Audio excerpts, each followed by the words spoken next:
Hello everyone, and welcome back to Haunting Whispers.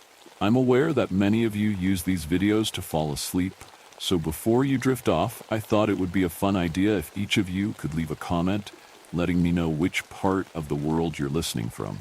Also, give a like and subscribe to the channel if you're enjoying the episodes. Okay, let's get comfortable, relax, and begin. My parents disappear every October 31st. I don't mean they'd leave for a party or a night out. No, they'd vanish, gone without a trace by sunset, leaving me alone in the house. I'd search for them, call their names, but they were always gone like they'd never existed. It wasn't something we ever talked about. The next morning, they'd be back, acting as if nothing had happened, like it was just another night. But it wasn't. I knew that. I learned that the hard way. It all started when I was 6 years old. I remember that first Halloween like it was yesterday. I was dressed as a witch, excited to go trick-or-treating. But just as the sun dipped below the horizon, I noticed the house felt different. Cold, quiet, too quiet. I ran through the halls calling for my mom and dad, but no one answered. Panic set in. I thought maybe they were hiding, playing a prank.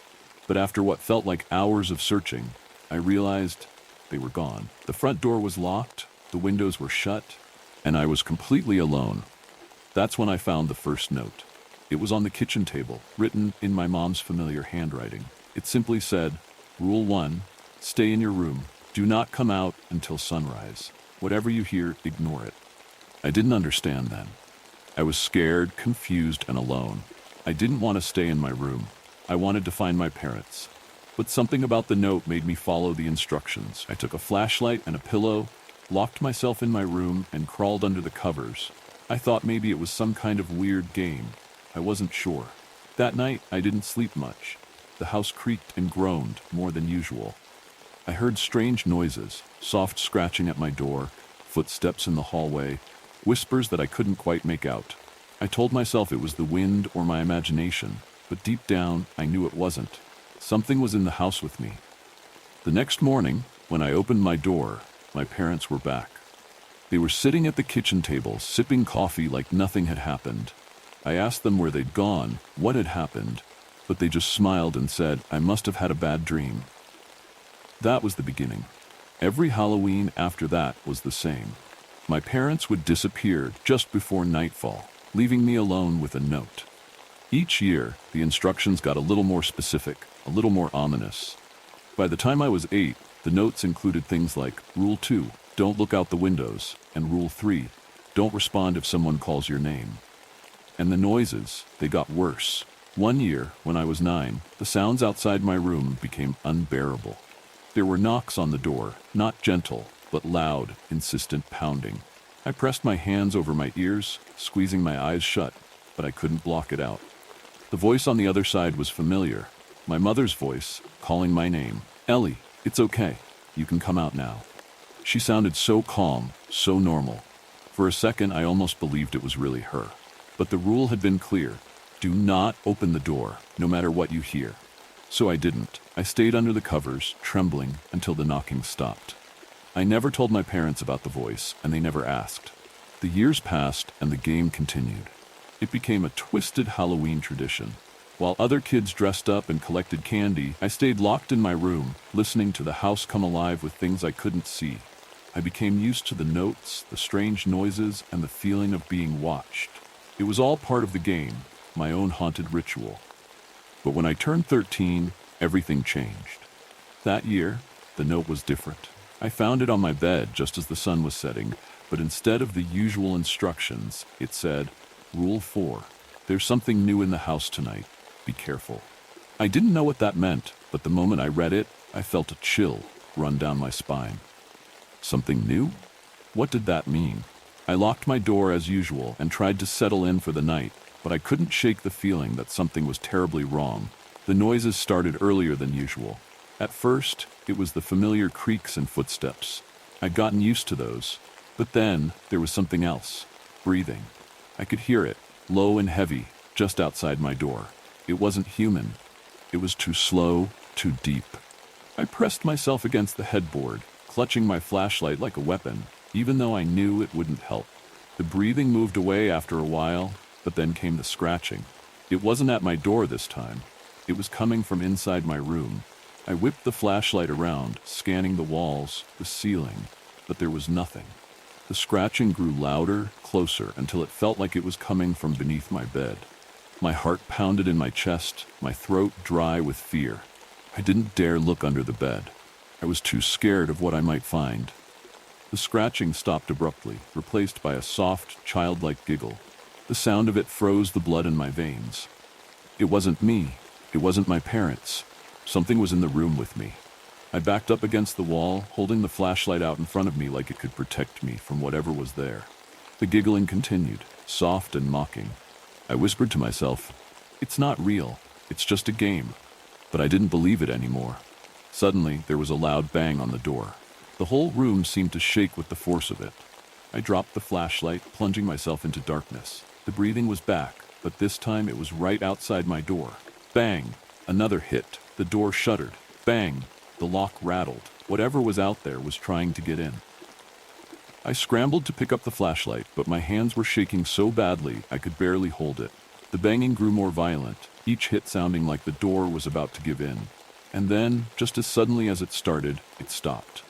Silence. Pure, deafening silence. I held my breath, waiting, listening for any sign of movement. Then the voice returned, soft and sweet, like honey. "Ellie, it's okay. You can come out now." It was my mother's voice again, but this time, I knew it wasn't her. I didn't answer. I didn't move. I just sat there, frozen in fear, praying for the night to end. The voice called out again, more insistent this time. "Ellie, don't be scared. It's just a game." My hands were trembling, and I could barely hold on to the flashlight. The voice kept calling, but I stayed silent. I knew the rules. I knew I couldn't open the door. But then something strange happened. The door, it began to unlock. I heard the soft click of the lock turning, and the handle slowly twisted. "No," I whispered, pressing myself further against the wall, willing the door to stay shut. But it was too late. The door creaked open, just a crack, but enough for me to see a shadow in the hallway. Something tall and thin, its limbs too long, its fingers clawed. It wasn't my mother. The creature stood in the doorway, unmoving, watching me. I could feel its eyes on me, even though I couldn't see its face. My heart was pounding in my chest, and I felt like I might pass out. And then, just as it stepped forward, the first rays of sunlight crept through the window. The creature recoiled, hissing like an animal, and within seconds, it was gone. The door slammed shut, and the house was quiet again. I didn't leave my room until the sun was fully up. When I finally opened the door, the house was just as it had been the night before. Silent, empty, as if nothing had happened. My parents were back, sitting at the kitchen table, drinking coffee like they always did. I stumbled in, shaken and pale, and told them everything. The creature, the scratching, the voice that wasn't my mother's. They just looked at me, exchanged glances, and then my dad laughed softly. "You must have had a bad dream," he said, shaking his head. "Nothing like that happened, Ellie. It was just your imagination." My mom smiled that same strange smile and added, "You're safe now, it's over." But I knew better. I knew it wasn't just a dream. The fear, the things I'd heard and seen, they were real. They had to be. My parents didn't believe me, they never did, and that was the most terrifying part. Now, as an adult with children of my own, I know the truth. Whatever haunted me in that house, whatever played that sick game, it's still out there, waiting. And it's hungry. I fear for the lives of my children. I'll never let them go through what I went through. I'll protect them at all costs, even if it means never celebrating Halloween, never letting the night touch them the way it touched me. Because I know, deep down, that it's only a matter of time before the game starts again. Halloween is coming. If you think that gave you chills, just wait until you hear what's coming next. The Bobbing Man. I've never had a kid before, but I've always loved my nieces and my nephew. I can remember the way the world looked as a kid, and I can see it in their eyes. That feeling that whatever is around every corner is new and exciting, that what tomorrow brings, it'll carry with it the warmth of a sunny day or the comfort of a rainy afternoon. As a grown man, the sun left my skin spotted and weathered. The rain left me shivering and cold. Life had left me homeless and quite alone. It was easy to feel miserable, but those 3 kids didn't need to have my misery thrust upon them. That light in their eyes shouldn't dim around me. So I always tried my best to be their weird uncle. The one with the backpack and smelly socks, the one with a tooth grin and fun stories. I won't ever tell them this story, though. It was a child I had never met that woke me up that morning, my place of rest still shaded from the morning sun, slick with dew as it clung to my ragged windbreaker. "Excuse me? Excuse me?" A small voice cut through the morning traffic and buzz of cicadas. It was tinged with hope and fear. I knew those two feelings well. My eyes parted slowly, embracing the morning sunshine. I saw before me a small blonde boy. His bushy blonde eyebrows and chubby physique almost immediately endeared me to this kid. I'm awake. My voice cracked as I rolled over. His thick eyebrows furrowed as he spoke again.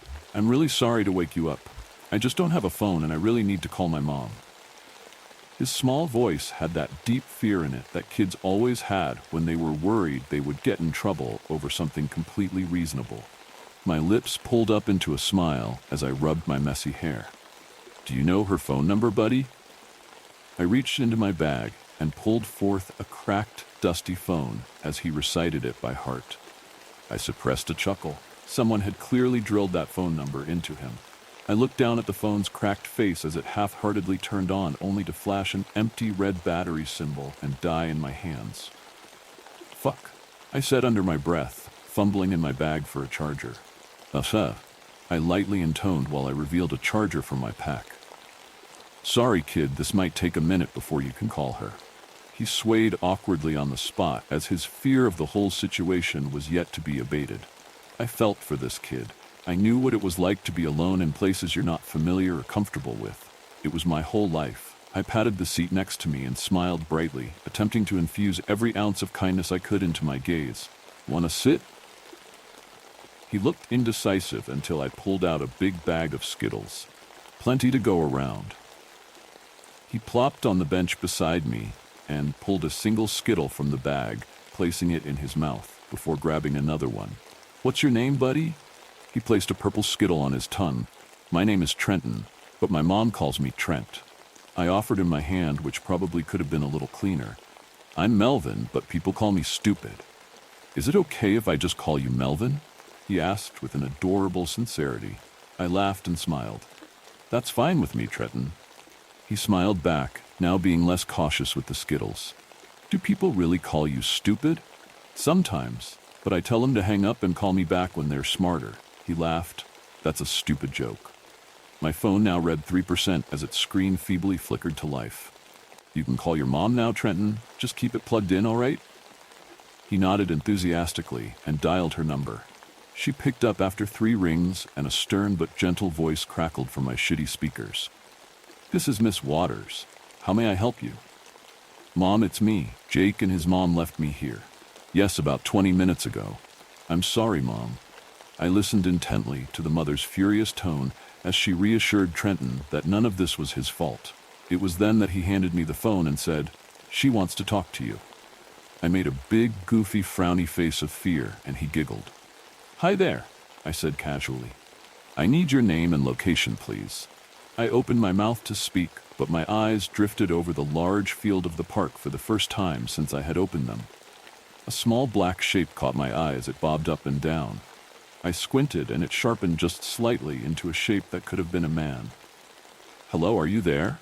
I need your name and your location now, please." His mother asked a little forcefully. "I'm sorry, ma'am, I just woke up. My name is Melvin Poole. We're at Green Park down the trail about a half-mile." I said quickly as to not incur her ire. Yet my eyes never left that shape as it bobbed up and down. It was strange. It had gotten close enough to tell it was clearly a man, but his gait was off. His head rose and fell too much, far more than the inch or two most people's did as they walked at a steady pace. "I'll be there in 25 minutes exactly. I want you to stay on the phone with me for the entire time, do you understand?" I smiled. She was smart. My name, where I was, and not letting me hang up on her. This kid was in good hands. I frowned, however, when I looked at my phone. Its battery was draining quickly. "Ma'am, my phone's battery is about to die. I'd say you have a minute or 2 left before it's dead again." I could almost hear her teeth grit through the speaker. "I'll be there in 20. Be prepared to accept my call when I'm close. Understand? I felt myself immediately feel smaller than her as her authoritative voice echoed from my phone. Of course, I'll be here with Trenton. I won't let him out of my sight. Her goodbye was curt and short. My eyes once again darted towards the odd man from across the trail as Trenton began to speak about a new game he had recently taken up. I did my best to listen, but my eyes won the fight with my ears as my attention was solely focused on the bobbing man. He had been walking in a straight, unbroken line for the past few minutes now. His heading seemed to directly intersect with the shaded bench we now sat upon. Trenton was oblivious to this as he finally had let himself relax. I wasn't about to cut that short, yet I could feel my own body beginning to tense up. There was something so deeply unsettling about this man as more details began to peek from the haze of distance. His black coat, his black bowler hat. If I didn't know any better, I would have assumed he was attending a Renaissance festival or a funeral. The way he walked, however, made me wonder if he was the reason for the funeral rather than your average attendee. What was worse was that he seemed magnetically attracted to this bench I sat upon now, every step taking him closer to where we resided. I wiggled my charger in the phone's socket to no results. The phone's battery was now completely dead. Trenton laughed at something he said, and for the first time the man's head turned. He slowly brought his head all the way until his chin nearly rested on his shoulder. At first I was relieved, his gaze now broken, finally. Yet, when Trenton's laughing stopped, the man once again faced the bench as he continued the bob towards us. A cold chill went down my spine. He had turned his ear towards the laugh, as if to absorb every decibel he possibly could. Now I was struck with indecisiveness and fear. Do I stay with him and wait for his mom like she said? Or do I grab this kid and run? The man's pace was steady and rhythmic like a puppet on a string, his master's hand steadily making him lurch towards us.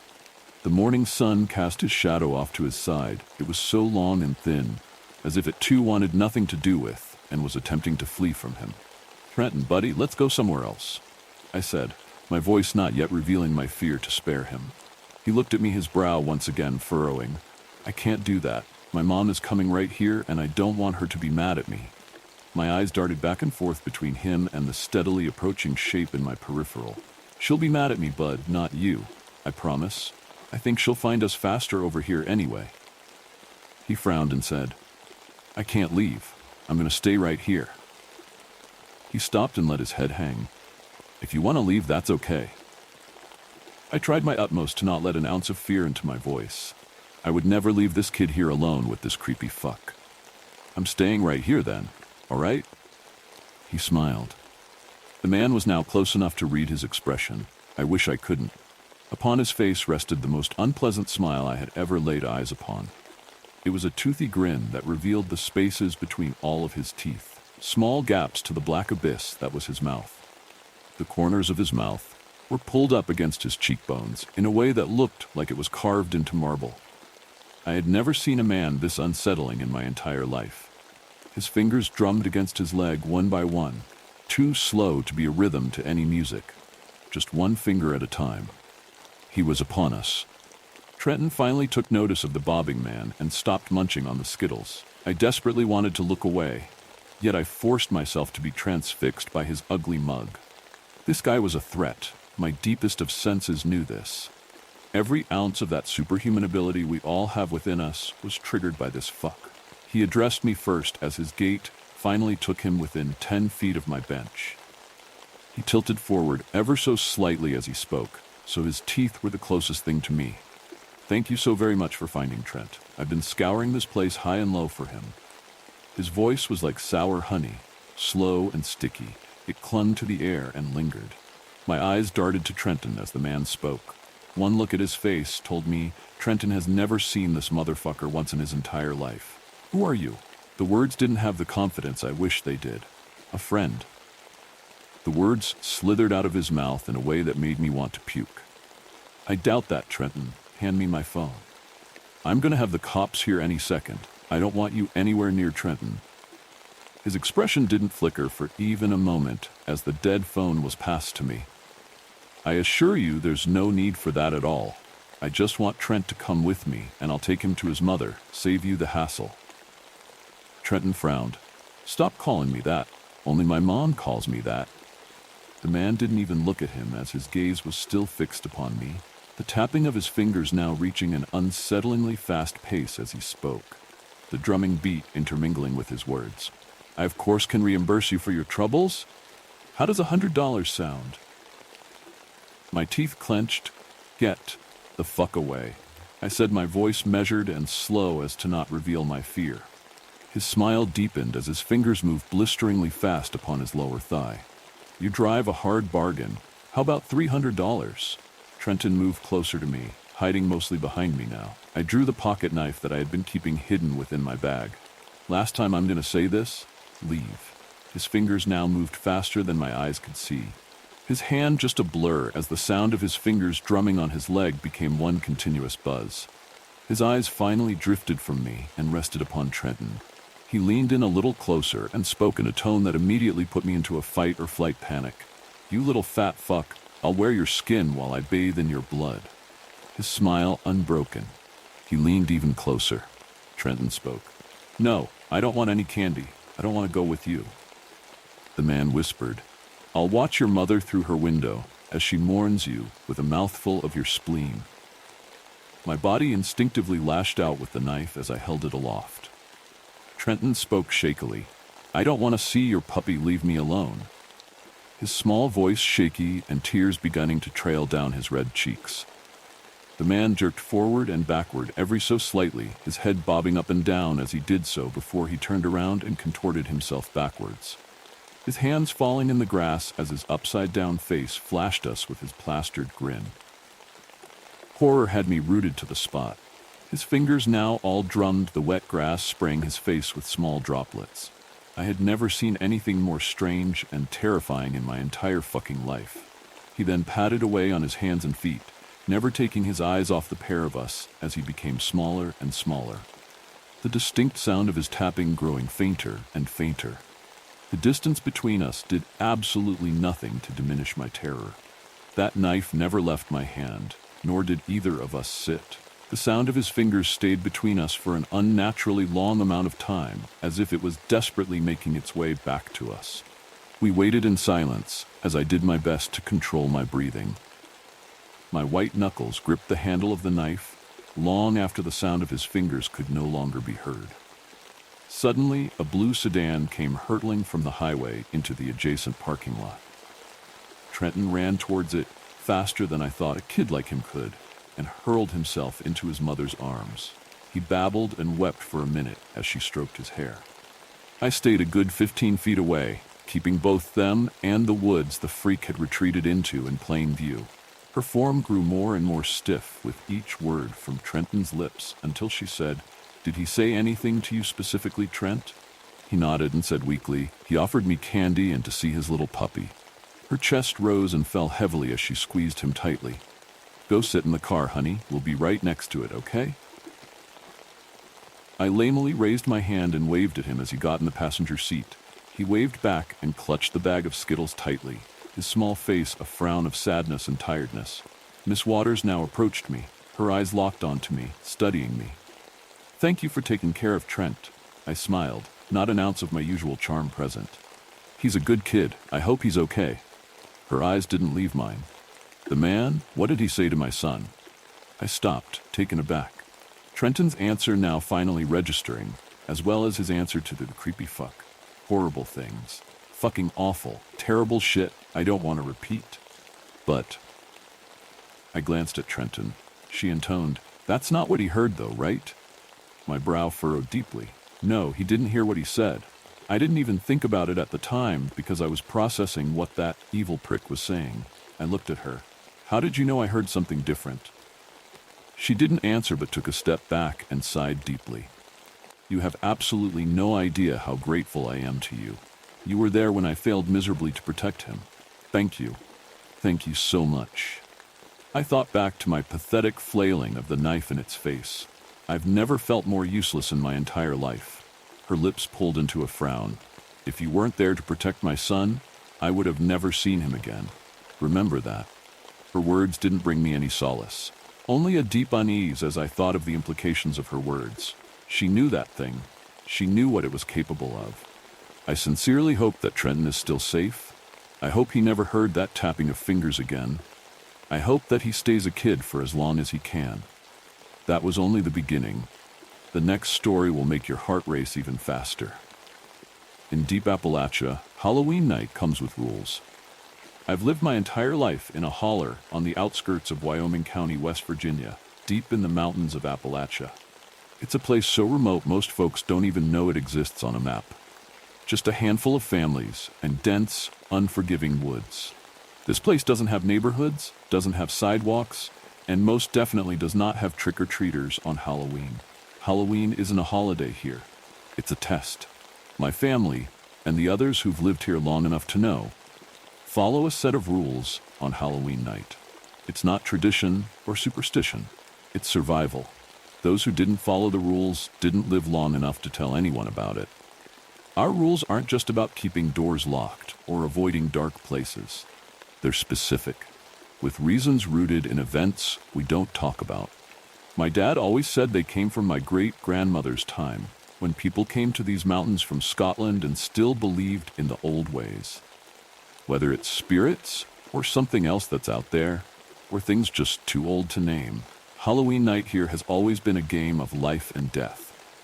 And each rule existed to give you just enough of an edge to make it through till morning. The first time I broke a rule, I learned why they exist, and I'll never forget it. Every October, around the second week, the rules went up on the fridge. We lived by them. My family took them seriously, and not just in a keep the kids safe kind of way.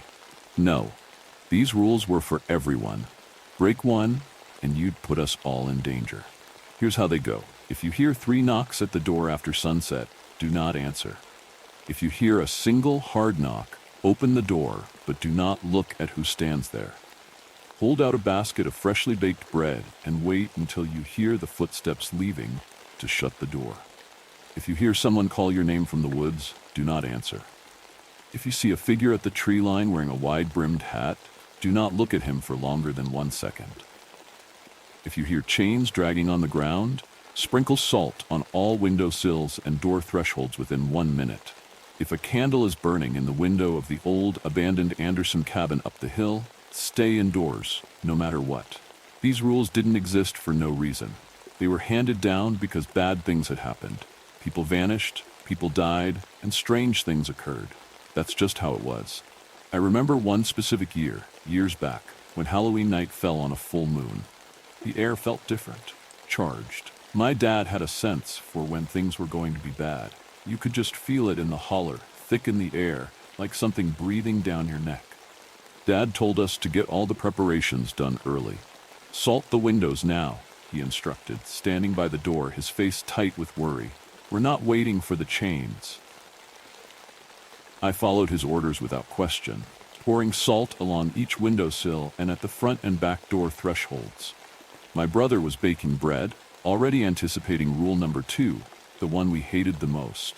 It was the one that forced us to interact with whatever knocked, whatever stood on the other side of that door. We never knew who or what it was, but we knew if you didn't offer bread, or if you dared to look, it wouldn't be good. By late afternoon, the house was fortified. The bread was cooling on the counter, its smell filling the kitchen. The fire was lit, burning low, and a 12-gauge lay across Dad's lap like it always did on Halloween. Isaac, my younger brother, sat closest to the window, glancing out every now and then. We had about 3 hours before sunset. The rules were clear. Everything bad happened after dark. But the waiting was the worst part. The longer we sat there, the more anxious we became. Did we use enough salt this year? Isaac asked quietly. Dad didn't answer. He just stared into the fire, gripping the gun tighter. That was answer enough. The first knock came just after dark. A single knock, slow and deliberate. Isaac and I froze, staring at the door. Dad stood up, motioning for us to stay back and be quiet. I swallowed hard, heart pounding in my chest. It was time to follow Rule 2. Without a word, Dad picked up the basket of bread from the counter, freshly baked, still warm. He walked to the door, resting one hand on the knob. Remember, he said, his voice low and steady, don't look. He opened the door just wide enough to slip the basket through the crack. His eyes focused on the floor. The warm smell of the bread wafted out, and I could hear a faint shuffling on the porch. Whoever or whatever it was out there. I saw a flicker of movement from the corner of my eye, a shadow stretching across the porch, but I didn't dare look. Dad held the basket out, his hand shaking slightly. For a few heartbeats, there was no sound, no movement, and then footsteps. Slow, heavy footsteps retreating from the porch. He waited until they faded completely, then shut the door quietly, locking it tight. Isaac let out a breath. Why don't we just leave the bread out early? Why do we have to wait for the knock? Dad's face was pale, and his eyes were hard. We have to wait for the knock, and if we don't answer the knock, it'll come in. We thought it was over. We had followed Rule 2 to the letter, and for a moment it seemed like things were quiet. But here, nothing stays quiet for long on Halloween. Isaac was the first to notice him. He was standing at the edge of the woods, just where the trees meet the clearing. He was tall and thin, a wide-brimmed hat casting his face in shadow. He didn't move, didn't make a sound, but he was there, watching. Isaac gasped, pointing. "It's him," he whispered, voice trembling. Dad didn't need to ask who. He knew. We all did. The man in the hat. "Don't look at him," Dad snapped, not for more than a second. I glanced, just enough to confirm he was there. A tall, dark figure, almost blending into the shadows of the trees but distinct enough to make my blood run cold. I looked away quickly, heart hammering in my chest. We got away from the doors and windows of the house and sat huddled in the living room, the fire our only light. Outside, the man in the hat stood at the tree line, unmoving as the night crept on. It wasn't until after midnight that we heard the chains. At first, it was faint, a metallic clinking that seemed distant, almost like it could have been the wind. But it grew louder, closer, until it was unmistakable, the sound of chains being dragged across the rocky ground outside. Isaac's face turned pale. He shot me a look, wide-eyed and terrified. "The salt," he whispered. Dad nodded grimly. "Go check." I got up slowly, trying to control the tremor in my legs. I circled the house, inspecting every window and door frame. The salt lines were intact. Nothing had disturbed them. The chains continued to scrape outside, dragging closer and closer, but we didn't dare open the door. We didn't dare look. We stayed inside, sitting together in the flickering light of the fire, listening to the sound of the chains until the first light of dawn broke through the windows. We had made it through the night. The man in the hat was gone. The chains had stopped. But as the morning light seeped through the shutters, I glanced toward the old Anderson cabin up the hill, and there it was. A single candle still burning in the window. The rules are clear. When the candle burns in the Anderson cabin, you stay inside. No exceptions, no excuses. Even with the sun beginning to shine and the birds beginning to chirp, the sight of that candle filled me with a primal fear. We have to wait until the candle goes out before we can go outside, before the night is truly over. And that's how it goes here. The rules aren't just there to be followed, they're there to keep you alive. And if you're smart, you don't ask questions. Sometimes, it's better not to know. Halloween here had always been terrifying, but last year was different. It wasn't just the usual unease or the normal anxiety that came with the setting sun. It almost felt like the rules weren't enough anymore. My dad was getting older, his movements slower, his hands a little less steady. We all knew it, but no one said anything. We just followed the rules like always, hoping that would be enough. We spent the day in preparation, salting the windows, baking the bread, the usual. Isaac and I were jittery, pacing around, double-checking everything. With my dad getting older, we felt a greater pressure to take it upon ourselves to prepare. The sky darkened faster than usual, clouds rolling in from the west, blotting out the last rays of the sun. By the time dusk fell, the fire was burning low, and the house sat in darkness. Dad sat in his usual spot by the door, the shotgun across his lap. The basket of bread, fresh out of the oven, sat next to him. We all waited, our hearts pounding in the silence. I kept glancing at the windows, expecting to see the figure in the hat or hear the drag of chains. And then it came. A single knock, loud and deliberate. Dad stood up, just like every other year. "Stay put," he muttered, picking up the basket with his trembling hands. His face was pale, but his voice was steady.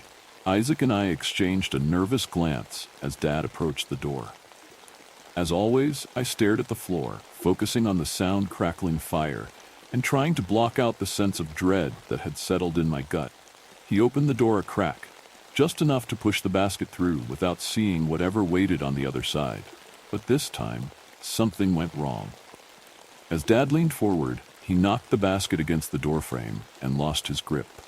The bread tumbled out, scattering across the porch. The sudden movement, the noise, without thinking, I looked up. I looked at it, and I saw it. It wasn't a man. It wasn't anything I could name. It stood hunched over, far too tall to be human. Its limbs were unnaturally long, its skin pale and stretched tight over bones that jutted out at odd angles. Its face was sunken, like a skull with pale white skin pulled tight over it, and its eyes were wild and wide, too wide, like it didn't have eyelids. Its mouth opened unnaturally wide, a black, gaping hole that emitted a horrible, deafening wail. It was a sound I had never heard before, like metal scraping against stone, but worse.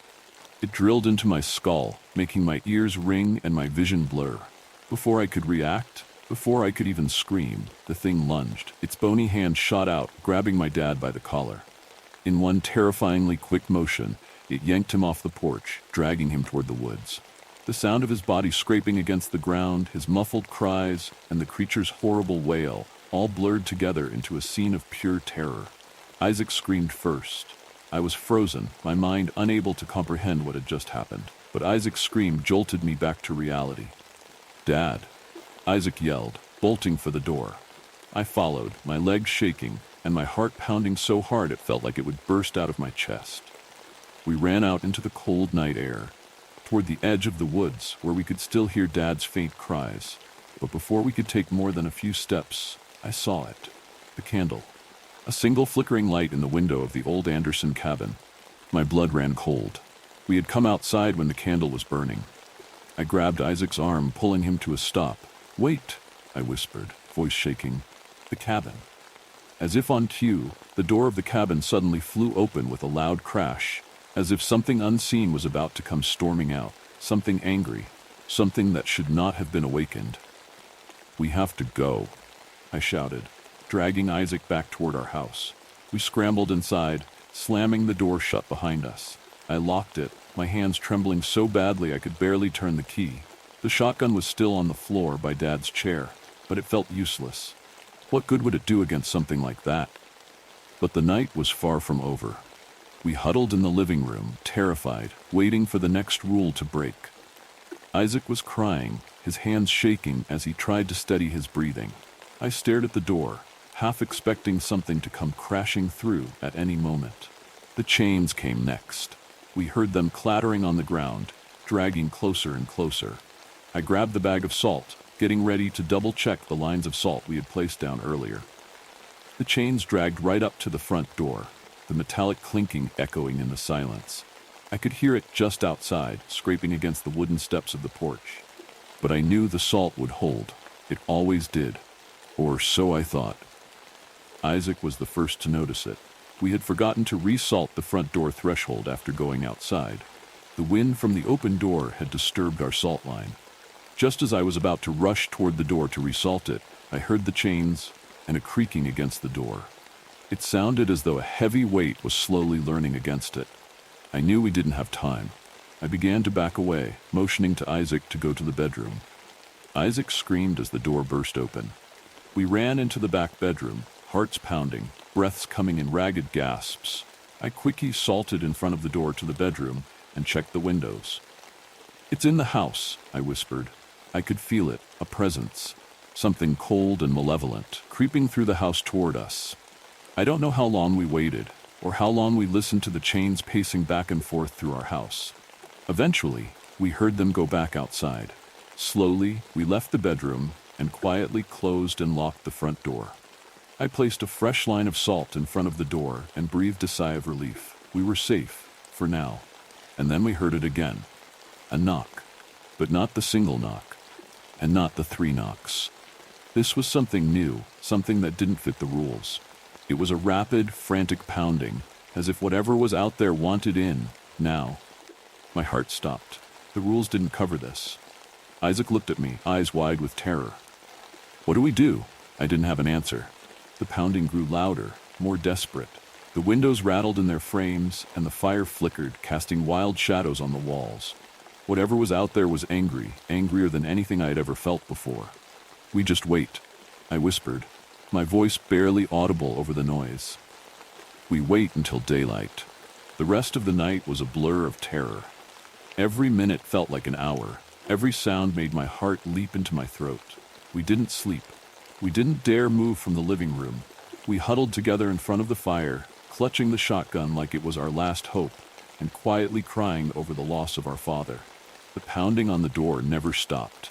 The chains outside the house dragged back and forth, a constant reminder of the horror that waited just beyond the walls.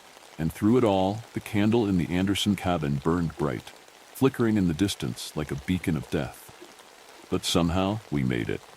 By the time the first light of dawn broke over the mountains, the sound stopped. The pounding ceased. The chains fell silent. The candle in the cabin flickered out. We had survived another year, barely, but Dad never came back. Halloween in our holler had always been a test, but last year it wasn't enough. Breaking the rules cost my dad his life, and everything is different. And I can't shake the feeling that this Halloween will be worse. Just when you thought it couldn't get any scarier, brace yourself for what's about to come. The Paperboy, I couldn't tell you the first time it happened, and I wish I could tell you the final time it will happen. A boy who would appear to be maybe 12 or so, rides on an old rusty bike and tosses the paper with such precision, one could assume he'd have a promising career with the Boston Red Sox. Heck, he'd probably soar in the NFL too. But something was seriously off about the kid. He didn't show up every single morning, but when he came, you knew it. You could hear his rusty bike chain struggling. It was as if the noise itself was elevated by invisible speakers. He would throw the paper dead center of everyone's doorstep.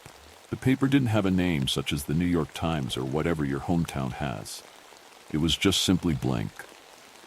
I remember the first paper I got. I woke up extremely tired from a sleepless night. I brewed some coffee and opened the door to see the leaves falling. That's when I seen the paper. Local restaurant closes down today. I didn't think much of it. Restaurants close all the time. It's one of the hardest businesses to maintain. It wasn't until I pulled up to my favorite Chinese restaurant that they announced on the door they were closed for good. No explanation. Months go by and I seen him riding down to the next house on the street.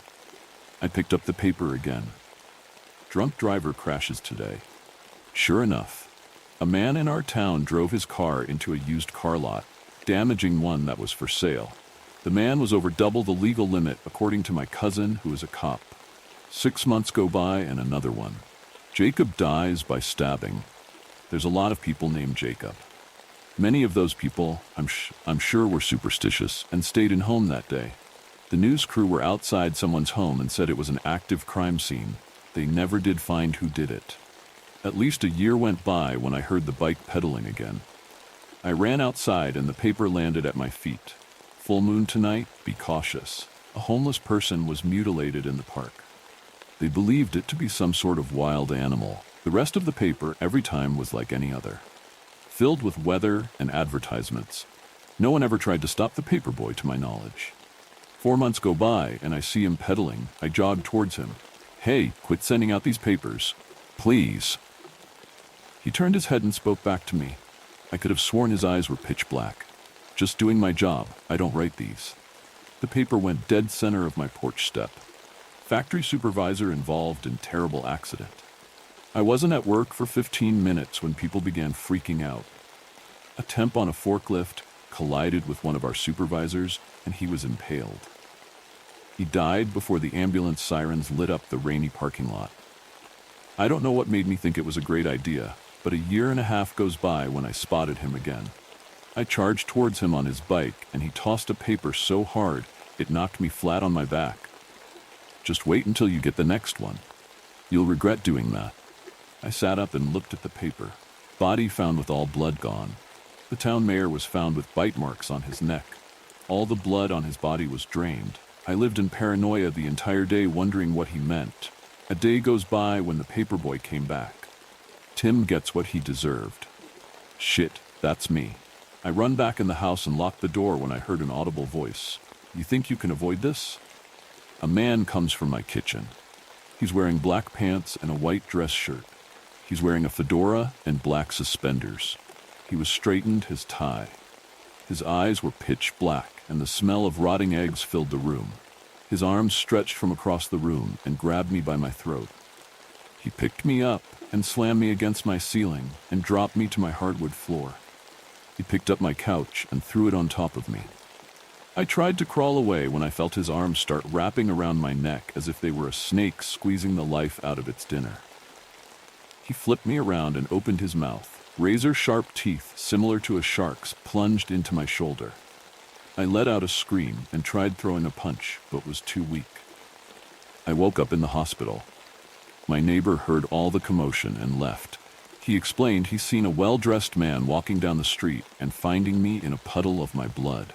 They didn't have any trouble believing him.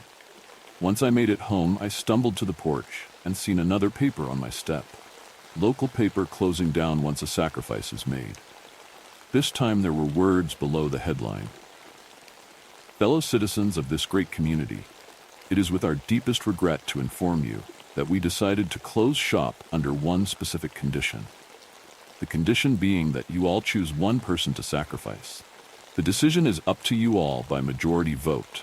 We have plans to set up shop in another town somewhere we choose not to share at the time.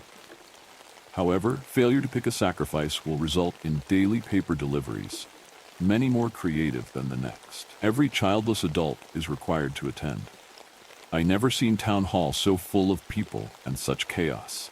Of course, no one volunteered. The person was selected after people took their turns speaking. Every business was closed down that day. The person chosen was a man in jail for producing and dealing meth. He didn't know what was happening when he was walked in front of all of us. I still hear his voice say, "What's going on?" The officer said, "I'm sorry." Bang! We never did get any more papers delivered, but the guilt has clearly eaten up this city.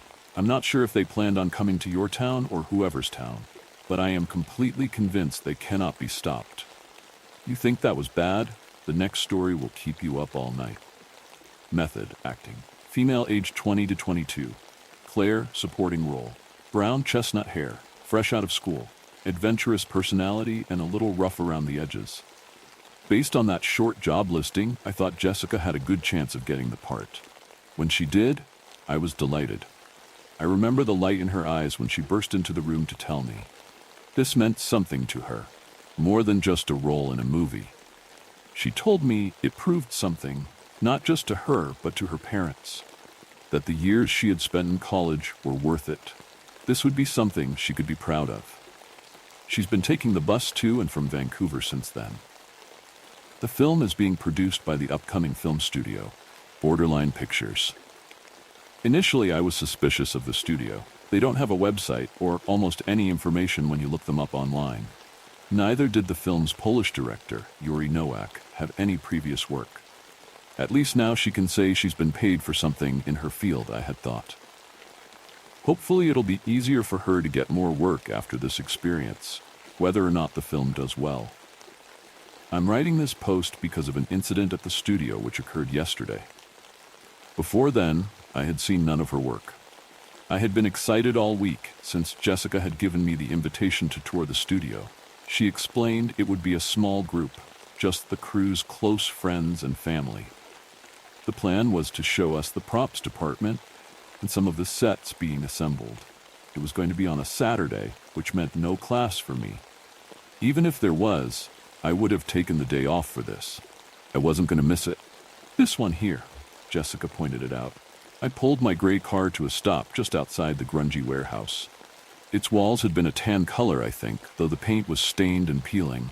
My eyes wandered towards the trash bins outside the entrance. The mound of bulging black garbage bags were wedging the rectangular lid open. Jessica must have noticed as I pursed my lips. "I know," she said. "It's kind of a sketchy area. We should head inside." "Aren't we a bit early?" I asked, craning my neck to get a look at the front entrance. "Don't see anyone else going in yet." "Yuri should be here," she said. I could tell he was a bit nervous about today. "Yeah?" I asked. "Why's that?" Just don't want him to think nobody's coming. And you know that guy I told you about? The guy who lives at the studio? Yeah, she nodded. He sometimes can be a bit unpredictable. I'm sure it'll be fine, I told her. You haven't told me much about him, just that he gets really into character. Some people might be interested to see that even, don't you think? I guess we'll see. Jessica pushed open her door and headed up towards the studio. I followed, giving her what I hoped to be a comforting smile as she pulled the door open. I felt somewhat out of place standing in the front entranceway. Jessica went over to greet the other actors as I lingered at the doorway. There were a few people standing around me. An older couple walked over to introduce themselves. They told me about their grandson who was playing the main role of the protagonist in the film. You must be excited to see the studio as well then, I said. Have you visited it before? Nah, the old man shook his head. He's told us barely anything. Studio secrecy and all that. Right? His wife nodded. Very professional around here, I'd say. I've heard that about these things before. They want to keep everything a mystery. I nodded, turning my focus to the sound of polished shoes approaching from the hallway ahead. His features were stern, but not unfriendly, with an angular jaw. He was extremely thin and dressed in a baggy gray suit. His mustache was well grown out, but flat as a comb against his lip. Jessica returned to me as a hush fell upon the assembled crowd. Welcome, everyone, said the man, waving. I'm the director of the film, Yuri Nowak. Glad all of you could make it out. If you follow me, we'll be off to the main stage. He went over some basic rules, that we were not to touch anything and to watch our step when we entered the first set. I will say the interior of the studio was very well kept compared to the exterior. As Yuri led us down the hallway, the tiled floor was extremely smooth. Portions marked with wet floor signs were even noticeably fresh with cleaning solutions, like they prepared it just for our visit. Through a set of double doors, my eyes widened. The set was reminiscent of an old English street. It was built of cobblestone with black lampposts along the sidewalk. Off to the left-hand side was the exterior of a building, which Yuri referred to as the clock tower. It was enormous, tall enough that it touched the roof. We were told that it was only the bottom half of the tower. The upper half would be added in post. My eyes roamed the space as Yuri talked on. The loose stone shifted beneath my feet as I turned around, taking it all in. I noticed some of the other guests wandering, a few kneeling down to get a closer look at some of the smaller details. Amongst it all, something stuck out to me, seemingly unnoticed by the others. Near the storm grate along the edge of the clock tower was a large stone platform. As I got closer, I could see a wooden trapdoor on its face. As I got closer, I heard something that, I'll admit, sent a shiver through my body. It was a hushed voice which oozed an aura of excitement. I've found it, the voice ranted with glee. The voice, the movement. Thank you for showing me. At last, it's all coming together. I was now standing right above the trapdoor. There was a big gold star roughly nailed into the wood. Excuse me, said the director. Even at a distance, I could see the single drop of sweat dripping down his forehead. He approached me at a brisk pace. The trail of guests followed behind. I was just about to show you all the next room. There's a lot more to see. Just as I stepped back down from the platform, there was a creak as the trapdoor swung open. I caught a glimpse of what seemed to be an ordinary room below. A bed with a white frame, scattered pages of comic books, and something large and swollen I couldn't quite make out. It was obstructed as the man climbed out, slamming the trapdoor shut behind him. The only skin exposed was the circle of his white face. Head to toe, he was dressed in gray with small, round blue markers stuck all across it. Oh, hello? The man glared at me. You didn't see anything, did you? He gestured down at the trapdoor. No, I stammered, shaking my head. The man flashed his teeth as he smiled. Good. Well, I'm glad to see you all then. I've been locked in my room for I don't know how long. You recognize me, don't you? His eyes seemed to fix on each of us individually as he waited for an answer. The room remained completely silent. I'm Andy Baker. No? Anyway, for this role, they asked me to play a crazy man, a murderer who consumes his victims. All my acting is done in a motion capture suit. It's a CGI character. I argued with them about it for a while. Practical effects would be better, I said, with makeup. Not some modern-generated character within a computer. I've put everything into this role. To get into character, I've gone so far as to... Very insightful. Yuri cut in. Thank you, Andy. Andy scowled. I told you not to interrupt, remember? He bit his gray thumb, then pointed at the director. Or else I'll do it again. Yuri went pale. Not here. I flinched as Andy's eyes flashed towards me. Isn't that why you brought all these guests? Why not give them a show? Andy, please. The director gulped. No. Fine then. Fade to black, Andy snarled, clenching his jaw. He then darted away on all fours. Like an animal, he reached the side of the clock tower. We could still see his eyes as he crouched among the rubble. The sound of chewing followed. He does sell the part well, doesn't he? Yuri laughed after a pause. He began to clap. Following his example, the rest of us joined in. I tried to meet Jessica's gaze as I clapped along with the others, but she looked away quickly. You all right? I asked. She held onto my arm tightly as we followed Yuri to the next set of double doors. She looked back towards the clock tower, making sure he was out of earshot before pulling me closer. In a hushed voice, she told me Andy Baker wasn't actually his name. It was his character's name. The Cannibal. Oh, I see. I nodded. What's his real name then? I don't even know. She shook her head. I don't think any of the cast does. He's a serious method actor. At least, that's what Yuri told us the first day. He told us not to ask too many questions, just to go along with it. Leaving the room, Yuri led us down a narrow hallway to what he informed was the motion capture room. It was significantly smaller than the previous space. Above our heads was a ring of cameras facing down into the center of the room. A more friendly-looking actor was introduced who explained how the technology worked. She told us that the tracking markers would be recorded by the cameras above us. This would translate to movement in 3D space and would be a starting point to animate the character. They then showed us some recordings on the monitor at the front of the room and how it looked in the final render. Jessica had explained some of the process to me before, but I thought it was fascinating learning about it in person. The tour ended back at the front entranceway. Well, that about wraps things up, Yuri announced. Once again, I wanted to thank you all for coming out. As for our actors, I need you back on stage C in 5 minutes. Thanks. The director barely paused to wave us off as he headed back the way we'd come. A muttering of chatter erupted all around me as guests began making their way out of the studio. Jessica looked towards me. Are you sure about picking me up after? She asked. It's okay if you want to head back to the apartment. I have my bus pass with me. I was thinking I'd spend the day in Vancouver, explore the city a bit. All right, drive safe then. Jessica gave my hand a squeeze. I'll give you a call when things finish up here. She then hurried off with the other actors, giving me a final wave before disappearing down the hall. I found my car and climbed into the driver's seat. The others began to leave, one by one, until it was just me alone in the parking lot. As I started the ignition, I glanced over at the driver's seat. There was Jessica's phone. How am I supposed to know when to come pick her up if she doesn't have it? I wondered. She must have forgotten it. Stepping out of the car, I returned to the studio. There was a man dressed in black, holding the door open. A puff of smoke hazed in his breath. I could see the fuming cigarette pinched between his fingers. Marching up to the front door, I nodded to the smoker. Thanks, man, I said, heading through the open door. Probably not supposed to be here, I thought. There should be someone who can give this to her, though. A few paces down the hall, I paused. Looking back at the doorway, the smoker at the door was nowhere to be seen.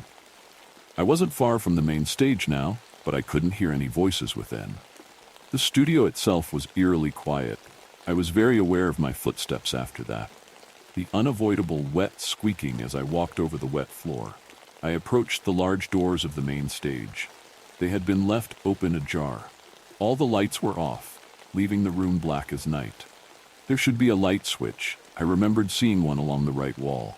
Stepping through the darkness, I inched towards it. The hinges of the door behind me squealed as they swung shut. The light of the hall faded into a thin sliver across the floor. Kill him? A voice asked. Kill him, you say? I froze in place. I recognized him immediately. It was between me and the doorway. I held my right arm defensively out towards the voice. My other hand found the wall, and I began searching its surface. The first switch clicked when I pushed it down, but seemed to do nothing. "If you ask, I will," the voice continued. "Lure him down to the depths and devour." The hairs on the back of my neck bristled as I felt the breath of the last word against my skin.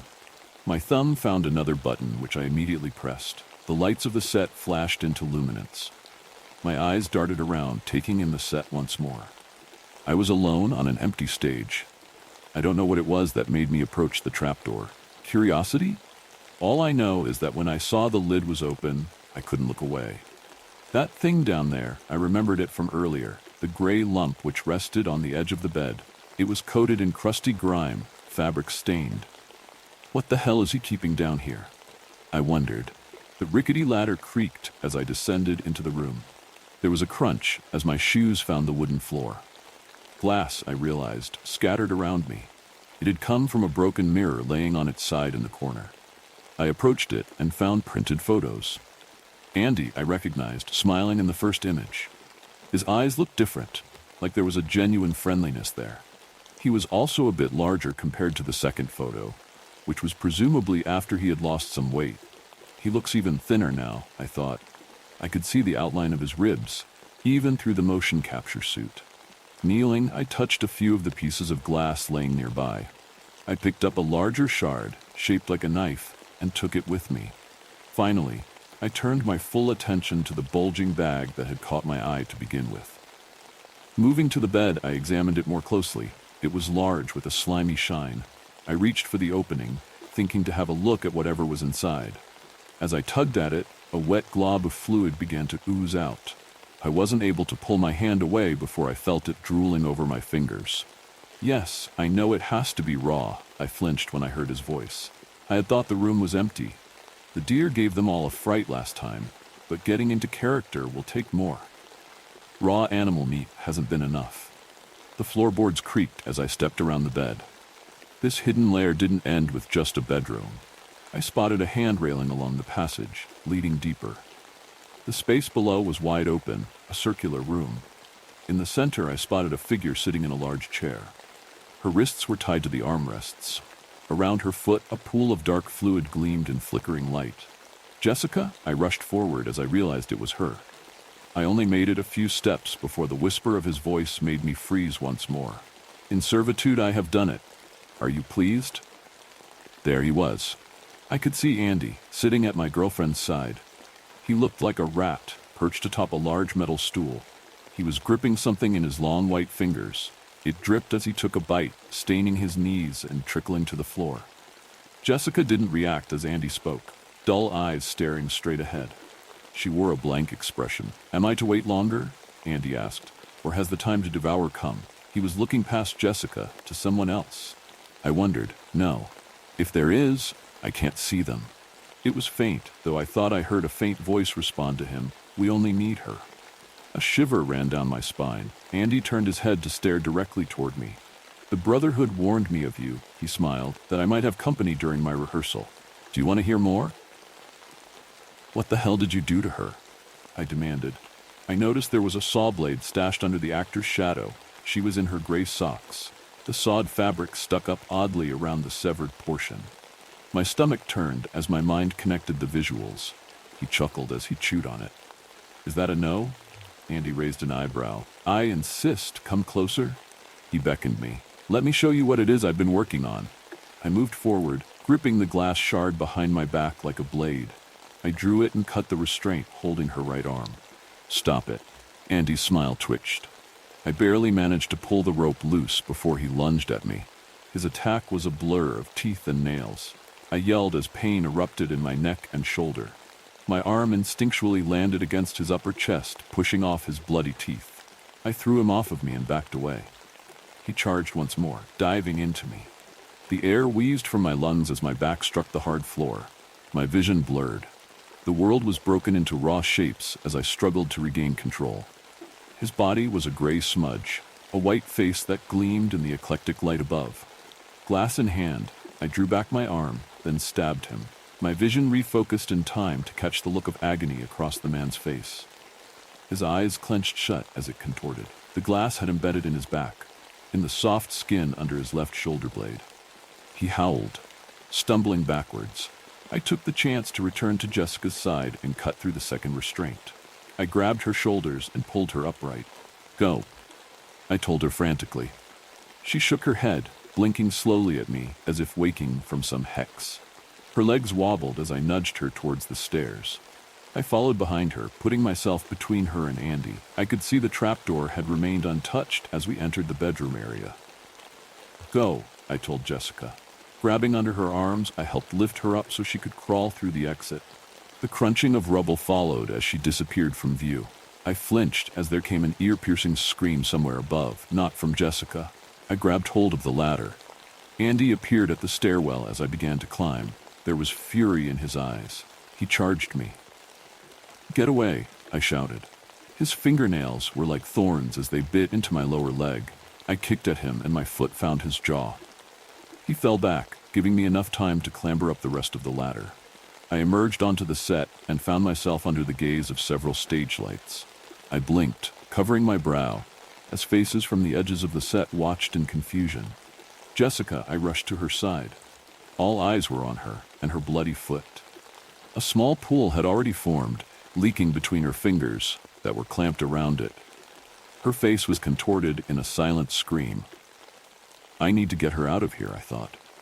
I pulled her upright, supporting her weight as we hobbled to the doors. Looks of terror were plastered on the faces of the film crew as we passed them by. "She left midway through the second half of the shoot," the director stammered. He moved into our path. Everyone was looking for her, and then when we couldn't find Andy as well, out of the way, I pushed past Yori as we turned down the hallway. Jessica had been mumbling since I'd gotten her out of that chair. Whatever trance she had been under had only partially faded. She reacted as if there were demons in the walls, flinching frequently and holding tight to me. It only got worse as we stepped out into the parking lot. "We're not going to make it," she screamed, burying her face in my arm. "We will," I told her, looking around for the unseen horror. "There's nothing following us. We're going to get you help." I pulled open the car door, then gently helped Jessica sit. The wound on her foot looked uneven from the saw blade. The entire foot was drenched in blood. I took off my shirt and wrapped it around the wound in a tight knot. I could see the stumps of the missing toes wiggling beneath the fabric as red stains formed. She seemed to have calmed a bit as I climbed into the driver's seat and started the engine. She was breathing heavily in and out through her nose. It was difficult for me to see that pain in her eyes as her skin continued to quiver. I pulled out of the parking lot and out through the front gate. Speeding down the road, I wanted to put as much distance between us and the studio as possible. Writing this all out has been therapeutic to me, still processing everything that's happened and questioning. Of course, I stayed with her overnight at the hospital. Since we've left the studio, I felt a presence hanging over us. It's been strong enough that I haven't dared sleep. I'm exhausted. The main question in my mind is, what is this presence? Andy, or whatever he was speaking to down in the cellar? Jessica's hysteria continued on when we first arrived. "They're following," she cried as her eyes darted around wildly. "Not my friends. Couldn't stop them." The nurses hushed her as they led us to a private room to care for her injured foot. The doctors asked me if she had a history of hallucinations. I don't think that's true, that it's all in her head. At one point last night, she woke up suddenly. "They won't stop," she said softly. "The voices. What are they saying?" I was startled by the look in her eyes. Something about them seemed different. It wasn't terror anymore, more like hunger. "This voice, it's so faint," she whispered as she stared at me. Once more, I peered deep into her eyes, searching. They had an unfamiliar dullness to them, gray streaks around the edges. "I can't make out the words yet," she told me, "but I can't help but listen. If you're still with us after that, get ready. The next tale is even more horrifying." This babysitting gig has some strange rules to follow. I had been sitting at home, flipping through a magazine and half watching TV, when my phone rang. The woman on the other end sounded frantic, almost too eager to secure a sitter for the night. Her voice, tight with urgency, made me hesitate at first. But the pay she offered was hard to ignore. "Please," she had said, I just need someone reliable, just for tonight. I'd agreed, but as I hung up the phone, a strange feeling settled in the pit of my stomach. It was a babysitting job, nothing more. So why did I feel so uneasy? The house stood at the end of a long, winding driveway, hidden among tall, dark trees. It wasn't the kind of house you'd expect to feel unsettling at first glance. It was modern, clean, and neatly kept. But something about the place felt wrong, even before I stepped inside. The windows were dark and reflective, catching the last fading light of the evening sky. I felt a strange heaviness as I stood outside, staring up at the house. I knocked, and within moments, Mrs. Winters opened the door. She was tall and thin, her blonde hair pulled back into a tight bun. Her dress, a soft blue, was elegant, but a little too formal for a quiet evening at home. Her face a mask of politeness, with just a hint of something unreadable behind her eyes. "Thank you for coming," she said, stepping aside to let me in. "I know it's last minute." The house was warm, but not in a welcoming way. The air felt stifling, heavy. The scent of lavender lingered, but it couldn't mask something else underneath. Something faint, like old wood or damp air. "No problem," I replied, forcing a smile as I stepped inside. Mrs. Winters gestured toward the staircase, but then turned to me, her voice lowering. "Before you go upstairs, there are a few important rules you need to follow."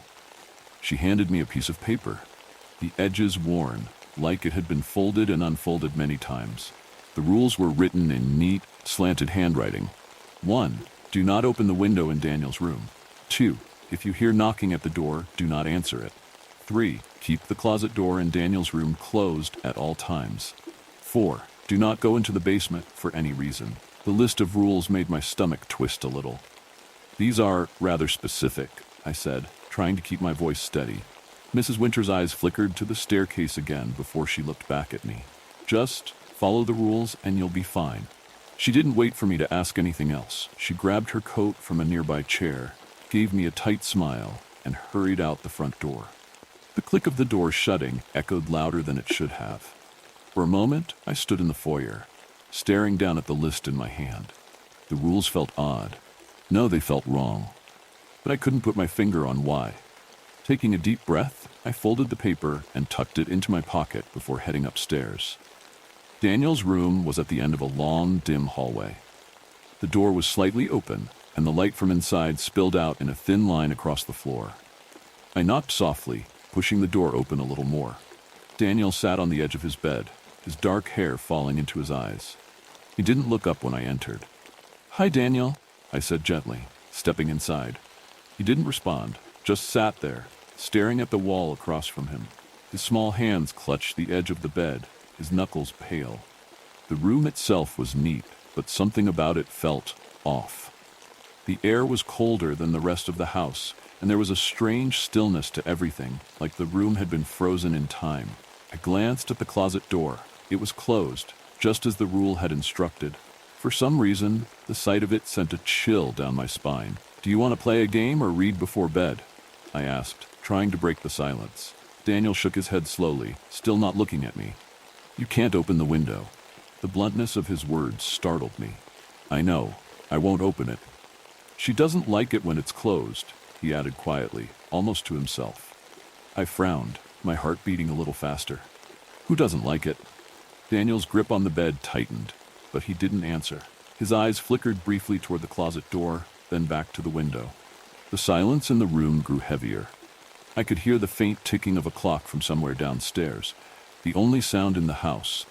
I sat down in the chair near his bed, trying to shake the strange sense of dread settling over me. "Are you okay?" I asked, unsure of what else to say. Daniel finally looked at me, his dark eyes wide and unnervingly calm. "She comes when it's dark." I blinked, unsure if I had heard him correctly. "Who comes?" He didn't answer, just turned back toward the window. The air felt colder now, almost suffocating. I glanced toward the window, half expecting to see someone standing outside, but the glass was empty, reflecting only the dim light from inside the room. Minutes passed, the quiet stretching unnaturally. I found myself staring at the closet door again, the simple instruction on the list playing over in my mind. Keep it closed. But why? What could possibly be in a child's closet that would require such a rule? Without warning, Daniel crossed the room and stood in front of the window. his face inches from the glass. My heart skipped a beat as I stood up, remembering the first rule. Do not open the window in Daniel's room. Daniel, I called softly, trying to keep my voice steady. Please step away from the window. He didn't respond right away. My pulse quickened as I took a step closer, my mind racing with the rule. Why wasn't I allowed to open the window? What would happen if I did? Daniel, you need to stay away from the window, I said, more firmly this time. Slowly, Daniel turned to face me. His eyes were wide, but there was something off about his expression. He stared at me for a long moment, then shrugged and walked out of the room without a word. He was already in the hallway, his small figure disappearing around the corner. I hurried after him, my heart pounding in my chest. I wasn't sure what I expected him to do, but the house felt different now, like it was watching us. As I followed Daniel down the stairs, the floor creaked underfoot and the air grew colder. When I reached the bottom of the stairs, Daniel was standing in the foyer, staring at the front door. His hands were clenched at his sides, his head tilted slightly as if he was listening for something. Hey, what are you doing? I asked, my voice trembling. She knocks sometimes, he said quietly, his eyes still fixed on the door. But you can't open it. You know that, right? I swallowed hard, trying to calm the rising panic in my chest. Yes, I know. Come back upstairs, okay? He ignored me, taking a step closer to the door. My pulse quickened. I took a deep breath and moved toward him, reaching out to take his hand. But before I could grab him, he spun around and darted toward the living room, moving faster than I expected. I followed him into the living room, my breath coming in shallow bursts. The room was dark, the curtains drawn tight. Daniel stood in the center of the room, staring at the fireplace. The embers from a fire long since extinguished flickered faintly, casting strange shadows on the walls. He moved toward the far corner of the room, where a small door was built into the wall. My heart sank as I realized what it was, the basement door. He just stared at me for a moment, then pulled away from my grasp and walked back toward the stairs. My legs felt weak as I stood there, staring at the basement door. When I caught up to him, he was already halfway up the stairs, his small hands trailing along the banister. He moved quietly, as if the house itself was watching him, waiting for something. Back upstairs, Daniel walked into his room without a word and sat down on the bed, his eyes once again drawn to the closet. The doors were still closed, but I couldn't shake the feeling that something was moving behind it. There was a faint, almost imperceptible noise coming from it, like the soft scrape of nails against wood. I forced myself to stay calm, my eyes flicking to the window. It was shut tight, the curtains still. Daniel, what's inside the closet? I asked, my voice serious. She is, Daniel whispered. The third rule said to keep the closet door in Daniel's room closed at all times, but I felt a strong, unnatural pull to open the doors. I had to see what was inside. My hands were shaking as I moved toward the closet door, and just as I reached it, a faint knock echoed through the house. My heart stopped. I looked at Daniel, who was now staring at the door with an expression that sent chills down my spine. The knock echoed through the house, soft at first, but unmistakable. It wasn't loud, but it carried a weight that made my stomach twist. I froze, remembering the second rule. If you hear knocking at the door, do not answer it. Without warning, Daniel stood up and walked toward the door. His movements were slow, deliberate, as if he were drawn to the sound. My heart pounded in my chest, and I rushed toward him, grabbing his arm before he could reach the handle. We can't open it, I repeated, my voice tight with fear. He turned to look at me, his dark eyes wide and unblinking. She needs me. His words made my skin crawl. I pulled him away from the door, leading him back to the bed, but his gaze never left the door. The knocking had stopped, but the silence that followed was even worse. It hung in the air, thick and suffocating, as though the house itself was holding its breath. I looked at Daniel, hoping he would say something, anything, to explain what was happening. But instead, he started running toward the living room, his steps quick and purposeful. Daniel, wait, I called, hurrying after him.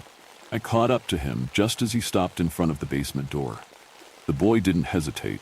His small fingers wrapped around the door handle, and before I could stop him, he pulled it open. A gust of cold air rushed up from the dark staircase below, and an unsettling shiver rippled through my body.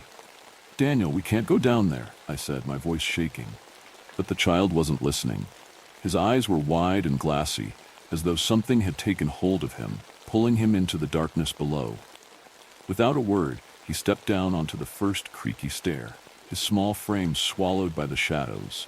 I hesitated for a split second before rushing after him. I couldn't leave him alone down there, no matter what the rules said. Each step I took felt heavier than the last. The air was cold, unnaturally so, and the smell of damp earth and something old and decaying filled the space. It clung to my skin, thick like a fog that made it hard to breathe. At the bottom of the stairs, Daniel stood perfectly still. His gaze was fixated on a small, dust-covered table in the corner of the room. The single light bulb overhead flickered erratically, casting distorted shadows that danced across the walls. Everything felt wrong, like the basement had been waiting for us all along. I stepped closer, trying to steady my breathing. Daniel walked over to the table, his small hands reaching for something resting there. When he lifted it, I saw that it was an old photograph in a cracked, weathered frame. His fingers trembled slightly as he stared down at the image. I moved closer, and when I saw what was in the picture, my heart skipped a beat. It was a photo of two women. One I immediately recognized as Mrs. Winters, his mother. The other woman looked almost identical to her, but she was younger, and there was something unsettling about the way she stood. Her smile was too wide, her eyes too focused on Daniel, who was a toddler in the photo, cradled in her arms. "That used to be my Aunt Vivian," Daniel whispered, his voice barely audible. "She died in a car accident. Mom survived." "She was always around me," he continued, his voice growing quieter, as though the memories were pulling him deeper into a trance. It was like having two mothers. She tried to be nice, spending all her time with us, but my mother didn't like it too much. She didn't like how much time she spent with me. A chill crawled up my spine as the flickering light dimmed even further. The basement felt darker, the air heavier. I took the photo from Daniel's trembling hands, placing it back on the table, but something made me turn toward the far corner of the basement. There, where the light barely touched, I saw something shift in the shadows. Then a cold, raspy voice, full of bitterness, cut through the silence. "She never deserved you." The sound made my blood run cold. I turned slowly, my heart pounding as the shadows in the corner began to twist and writhe, forming a shape. A figure. It moved slowly, as though it had been waiting there all along. Hanging from the wall, half hidden in the darkness, was the twisted figure of a woman. Her limbs were too long, unnaturally thin, her body contorted in a way that made my stomach turn. Her face was pale, sunken, and her eyes, black pits of rage and envy, were locked onto Daniel. "I've waited long enough," the voice hissed, echoing through the room like a venomous whisper. Daniel's body stiffened beside me, his breath shallow and shaky. I could feel the air around us growing colder, and my skin prickled with fear. The figure detached itself from the wall with a sickening crack, her long, spider-like limbs stretching as she moved closer, her smile twisting into something cruel and hateful. "It's time to come with me, Daniel," she hissed again, her voice low and filled with malevolent intent. Before I could react, Daniel's body began to rise off the floor, his feet lifting from the cold concrete as though an invisible hand had pulled him upward. His eyes rolled back into his head, his arms dangling lifelessly at his sides as the spirit moved toward him, her twisted form looming over him. I screamed, rushing toward Daniel, but the moment I reached for him, a force slammed into me, sending me staggering backward. The cold pressed in on me from all sides, and I could hear her laughter. It was deep, menacing, and filled with satisfaction. Daniel's body convulsed in midair, his eyes now completely white as the spirit tried to take him over. Her long, twisted arms reached for him, her bony fingers inches from his skin. Desperation clawed at me as I searched the room for something, anything that could stop her. That's when I saw it. An old vase, sitting on a shelf in the corner, covered in dust and cobwebs. My heart pounded as I ran toward it, my hands trembling as I grabbed it. The label on the vase was faded, barely legible, but I could make out the name, Vivian Price. It was her. The realization hit me like a wave. Her presence had lingered all these years because she wasn't fully gone. She had never truly left. The ashes were more than just remnants of a body. They were the prison of a malevolent force that had waited for this moment. I clutched the vase tightly and sprinted toward the stairs, the wind howling through the basement as if the spirit knew what I was about to do. The cold bit at my skin, but I didn't care. I couldn't stop. I had to finish this.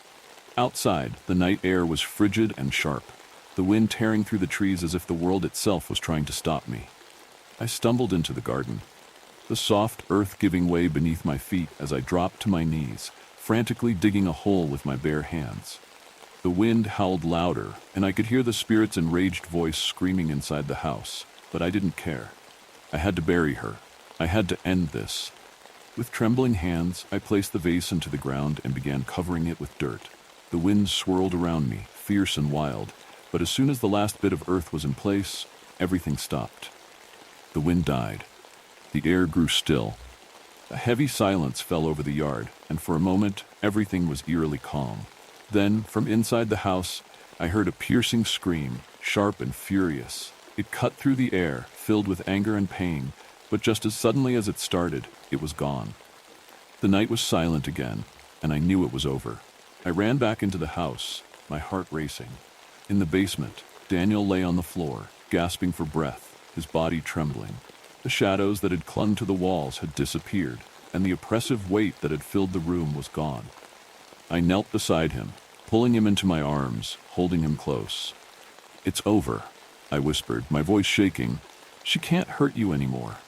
Daniel's small body shook as he clung to me, but I could feel the tension leaving him, the fear that had gripped him finally loosening its hold. The spirit of his aunt, the jealousy, the resentment that had consumed her in life and twisted her in death was gone, buried with her ashes. Survived that one? Don't relax just yet. What happens next will make your skin crawl. I'm never doing door-to-door sales again. Lately, I've barely been able to keep my head above water financially.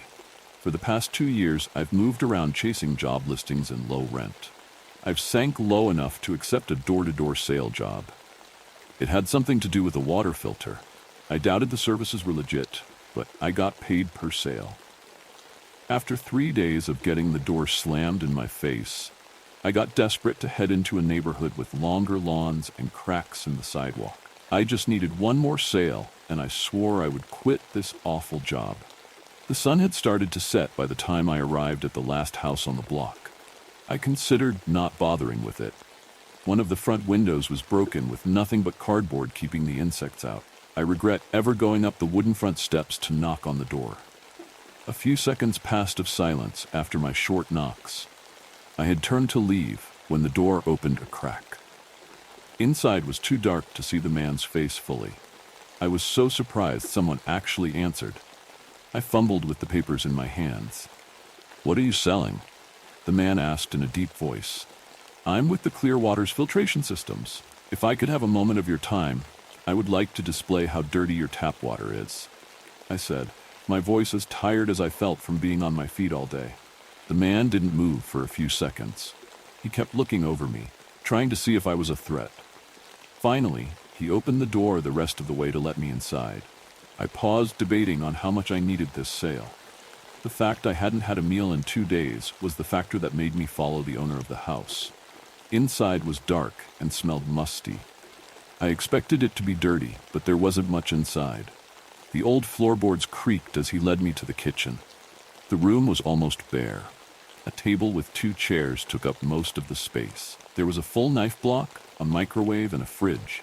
No dishwasher, no plates or mugs, not even any trash. "May I have a cup of water to test?" I asked. My stomach turned.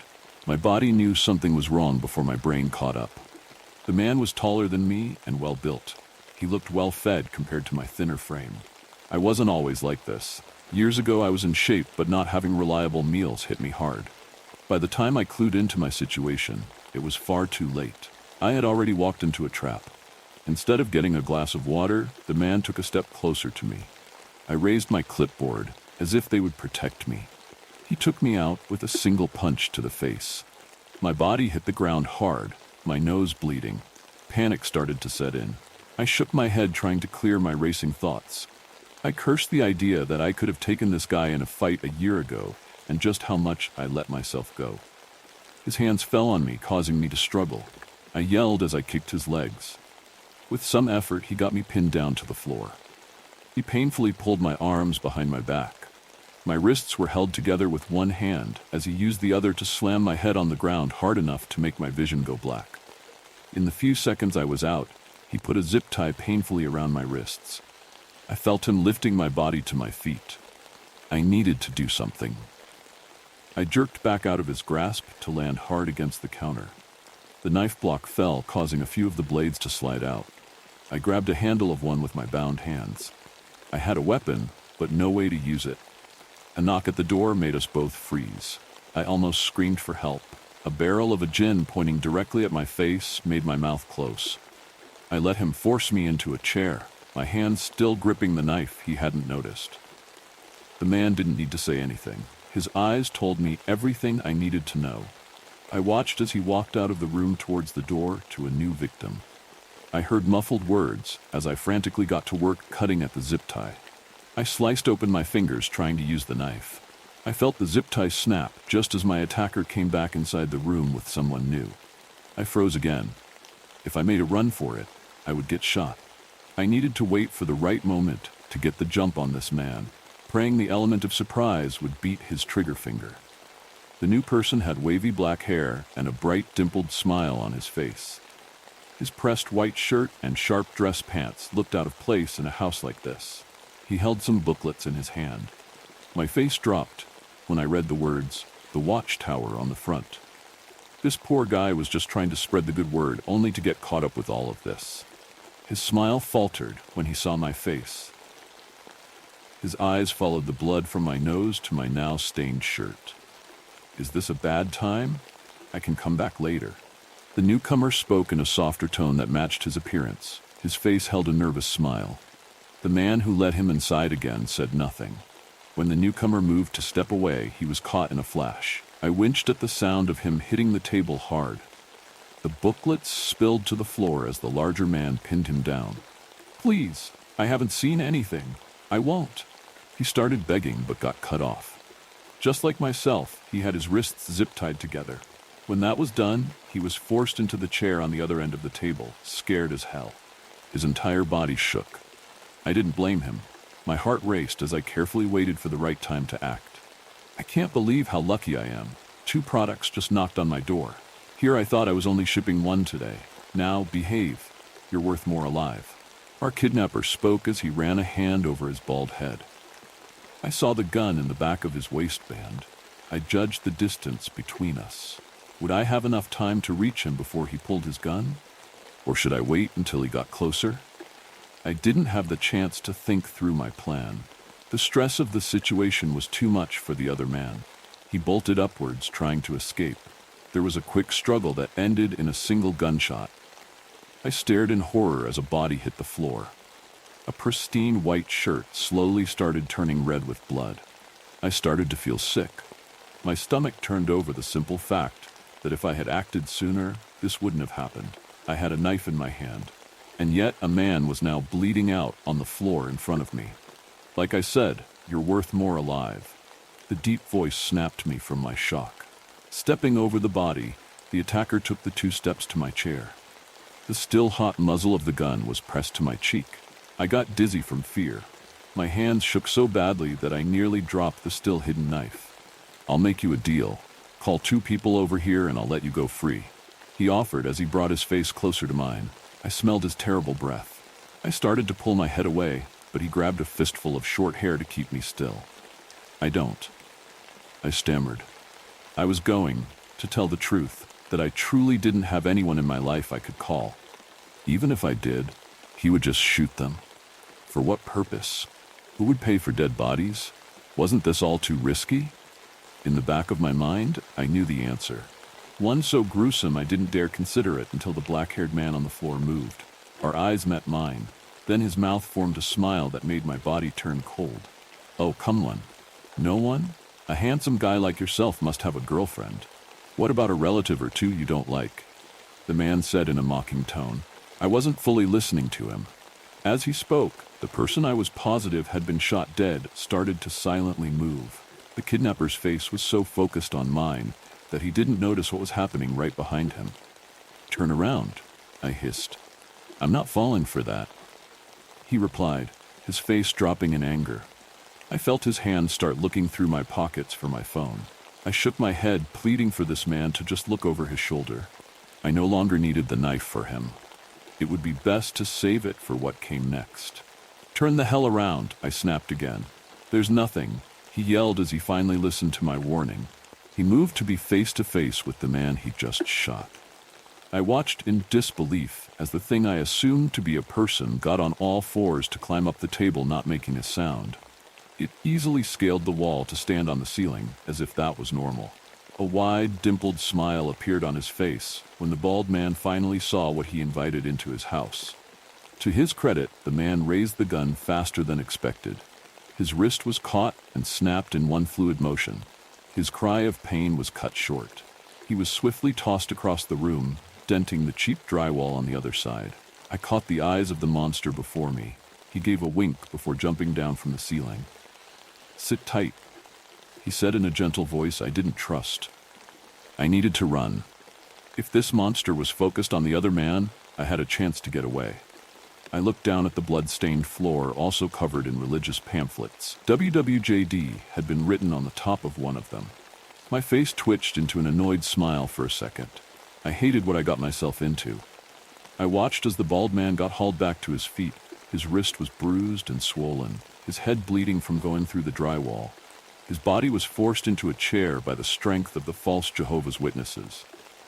The chair was spun around, so they were face to face. I gripped the knife tighter, waiting for whatever horrors I may see shortly. "You were saying we were products. Who's your buyer? Is it Mr. Shark or something else?" The dark-haired man asked in a forced, kind voice. He pinned down the other man's wrist to the chair. When that didn't fully work, he forced a knee into his stomach. "Fuck you." If the seller ratted out his buyer, he would be placing a target on his back. If he didn't give up the information now, he would be tortured. Spilling what he knew saved him a great deal of pain. However, his pride wouldn't allow it. For a moment, I thought they were at a stalemate. But monsters have a way of making people talk. A small tube with a point at the end came out of the dark-haired man's mouth. I jumped when it shot out directly into the corner of the bald man's eye. He let out a cut-off scream, then his body froze into place. When the tube slid out, only a small amount of blood trickled down his cheek. I saw the sheer terror in his frozen expression. Whatever this creature did, it made it impossible for him to fight back. We could have done this the easy way. Actually, so far, you've made my job very easy by letting me inside. Your greed made you take risks. Your gun gave you confidence. Such a shame you won't be able to learn from your mistakes. I expected this monster to sound cruel, but he used the same voice as he did when he first walked into the room. The fact he sounded so normal made my skin crawl. He raised both hands beside the bald head. His index fingers suddenly transformed into sharp, curved claws that reminded me of insect legs. He placed the tip of a finger on the back of the man's head, slowly tracing a circle that connected in the front. If I had eaten recently, I would have thrown up at the sight of the top part of this person's head cleanly being lifted off, showing an exposed brain slowly pulsing. If I was a stronger person, I would have attacked the creature while it was distracted. Instead, I shut my eyes tight when the face of the monster in front of me changed. It went from a dimpled smile to a face opening into 4 segments. I didn't get a good enough look at it to see just how terrible this monster really was. But I heard some of it, the awful noises of a terrible mouth gorging on a gruesome meal. I didn't know how long I kept my eyes closed. It could have been minutes or an hour. There was a chance that because I wasn't a target, this creature may let me leave unharmed. I should have begged for my life to get that slim chance of walking away. I did something stupid. I decided the world didn't need a monster like this one, and I needed to do something about it. I felt a hand fall on my shoulder. In a flash, I brought down the knife into this creature's neck. His face returned to normal. An offended expression appeared on his face. "Ow," he said without any pain in his voice. At least I caught him slightly off guard. I stood up, grabbing his hand. He was confused enough to not shake out of my grasp long enough to let me do what I wanted. A burning sensation came from our hands. It jolted him enough to toss me into the counter. I expected that. I was now within reach of the knives and the only weapon in the room. If I went for them to start with, he would have stopped me. I needed to make him push me over here. My vision became blurry from stress and my empty stomach. I forced myself to move. In a second, he covered the distance between us.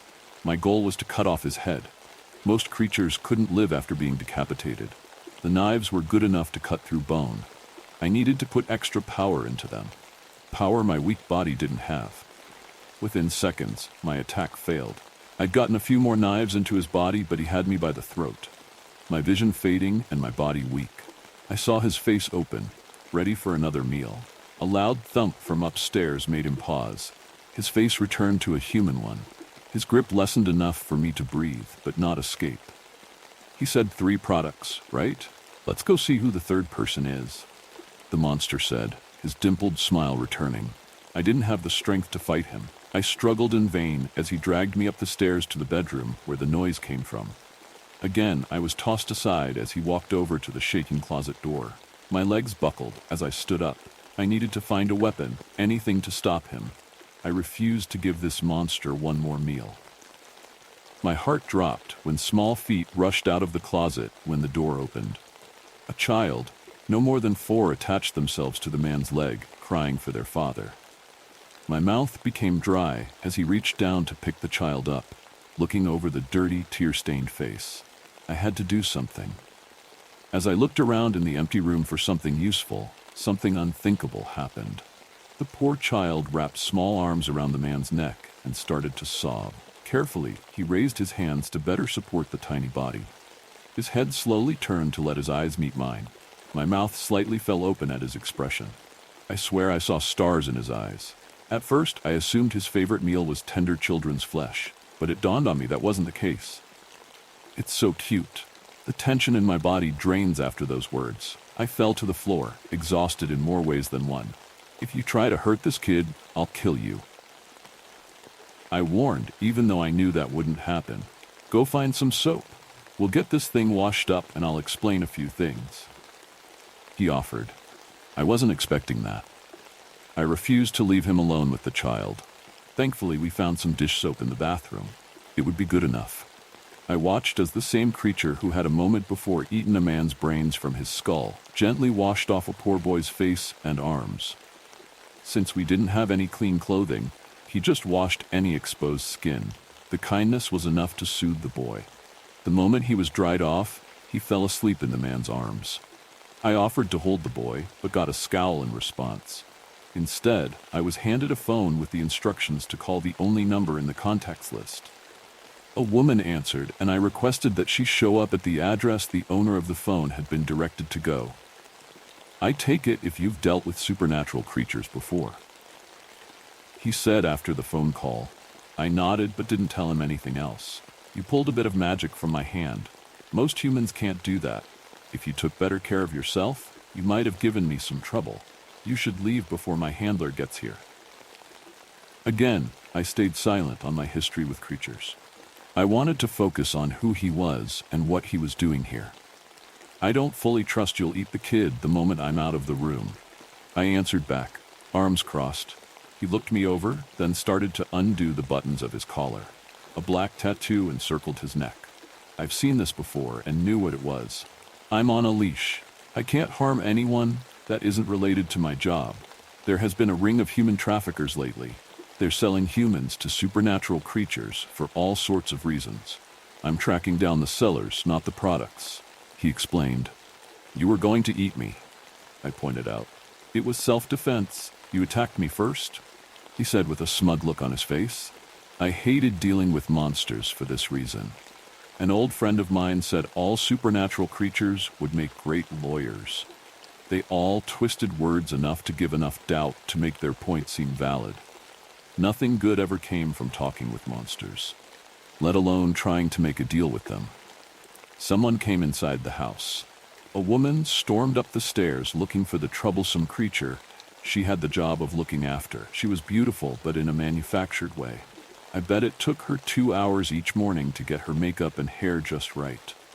Through her rage, she didn't notice the reason why we called her at first. August, you better have a damn good reason for— oh my God, what do you have? She rushed over, hands out to take the boy from his arms. The monster refused for a moment, then carefully handed over the precious bundle. When his hands were free, his face dropped, and he made a distressed squeaking sound. "Who are you?" she asked, finally seeing the other person in the room. "Innocent bystander," I commented with a shrug. Shit, well, supernatural creatures are," she started, and I waved her off. "I'm a retired contract worker. I know all about monsters and such. Is the kid gonna be okay?" She breathed a sigh of relief over not having to explain monsters to a normal person. "Yes, we'll get in contact with the family. If he comes from a bad environment, we'll find the right home for him. Here's my card if you want any kind of follow-up. Did August attack you? You're bleeding." I rubbed my nose, only then realizing how bad I looked. I took the offered card, but knew I wanted to just put this all behind me. "I did no such thing. I'm on a leash." "August," the monster said with his arms crossed. "Fuck off. We all know you're a little shit that causes problems," she growled back at him. "It was self-defense," he added with a grin that made me want to punch him. "Don't worry about it. I'll leave you guys to your work. Just make sure the kid is taken care of." I went to leave, but the woman was nice enough to offer to get me home. A few minutes later, I found myself in my small apartment, my body sore and my only good shirt ruined by blood. I collapsed into bed, never wanting to deal with supernatural creatures again. I added a door-to-door salesman to the list of jobs I refused to do. A few days later, I found myself staring at my phone. An email had come through saying I was paid for assisting in the human trafficking job. It was enough to cover my rent for one more month, but I was confused about why that monster would share the payment. Did his handler send me something because she felt bad I got dragged into that mess? Or was it August? I didn't know much about him, but he seemed like the type to not care about money. Giving it away was easier than thinking about how to spend it.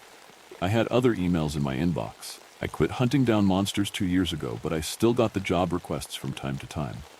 If I started back up again, I would only have to worry about my life, not my rent.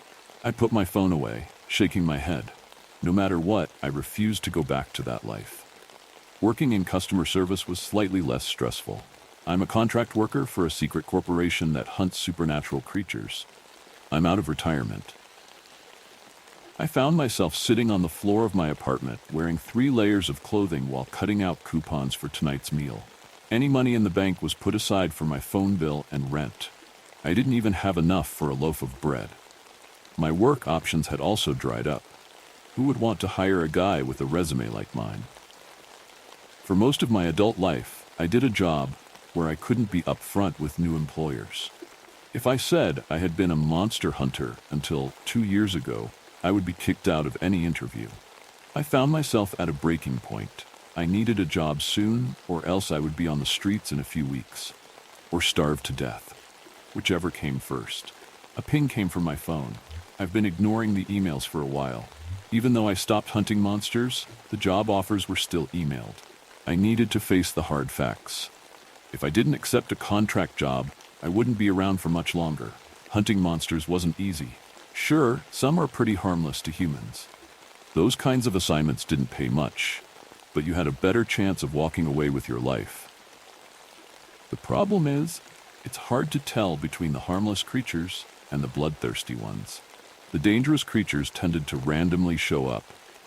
I've heard of hunters in the middle of a job relocating pesky supernatural creatures to get ambushed by something they didn't have the strength to deal with. Starve to death or get eaten by some sort of monster. What a choice my life had led me to. I finally caved and picked up my phone, scrolling through to see if any of the open requests were suited for me. I didn't have any weapons left over from my hunting days. I sold those first to stay afloat. If I didn't have such a massive debt, I might have managed not to resort to my old job. Almost all of the requests required a partner or equipment I didn't have. I spotted one that might be what I could handle. Some pale human creatures had been spotted in popular camping grounds. Some people have gone missing, with no traces of their bodies. I've heard of white creatures made up of mushrooms that imitate humans. Those were too risky to deal with. If you're touched by them, they infect you. From what the job request listed, there was a good chance these weren't the mushroom creatures, so I had a chance. I sighed, wondering if I was going to come back alive after I sent an email accepting. I really let myself go in the past 2 years. My old injuries didn't help. The cold made my knees and hips stiff. I did some stretching to get ready for what I just committed to. Within the next few hours, I found myself at the start of a hiking trail, a heavy pack weighing down my steps. Since I didn't have any gear, I rented some out. The corporation that sends out these requests is pretty generous. If the items aren't damaged, I could return the gear at the end of the job for no cost. But when it came to hunting monsters, you always ended up ruining your clothing and gear. Anything damaged would come out of my final pay. I rented out a cheap axe for a weapon. It was tipped with silver, making it hit harder against creatures. Seeing someone with an axe in the woods wouldn't raise as many eyebrows as a sword or other weapons might. Most people think guns would be the best bet against monsters. Sadly, that's not the case. Magic doesn't stick very well to bullets and guns for some reason. It's easier to bless a sword to make it more effective against a monster. For the most part, bullets just piss them off. It's not impossible, though. I've heard of special bullets. The material to create them cost more than I've ever made in my lifetime. So, no guns to hunt down monsters in my future. I was given directions to the campsite that had been last attacked by the mystery creatures. My legs ached as I hiked, and I started to sweat under my heavy borrowed coat. Going right into hiking after not being active for years was a mistake. I pressed on, wanting to get to the site before the sunset. My pack had been filled with some snacks and canned goods for the trip. It was a pleasant surprise. When I stopped to eat a granola bar, I reflected on an important fact. I was lost. I didn't want to rely on my secret weapon so early on. It wouldn't get me out of the woods, but it may lead me to what creatures stalked the forest. I closed my eyes and focused on breathing. When I opened them again, the world was flooded with lights and colors normal people couldn't see. Humans shouldn't be aware of magic, let alone be able to see it. It was like how mantis shrimp could see color spectrums our eyes didn't. Because I was pushing past human limits, looking at magic hurt like hell. Normally I used this gift to focus on one creature to see how much power they held. Looking at the entire flow around me nearly split my head open. In a few seconds, I was forced to shut my eyes again, pushing down the one talent that made me useful when it came to monster hunting. Off in the distance, I had seen a batch of light. Every living thing had a tiny drop of magic inside them. Supernatural creatures had far more than a drop. Since I saw a mass of light together, that meant the creatures I had been looking at were huddled in one spot. I bet when the sun set, they would all leave the safety of their home to go hunting. I hurried off in that direction, praying I was going to face monsters on the weaker side. I pushed through the woods and off the trail. I considered using my sight again to double-check. I was heading in the right direction. Finally, I came across a small cliffside. If I wanted, I could climb the rough, rocky wall. I followed it until I saw an opening just large enough to crawl through. A cave was perfect for darkness-dwelling monsters to hide inside.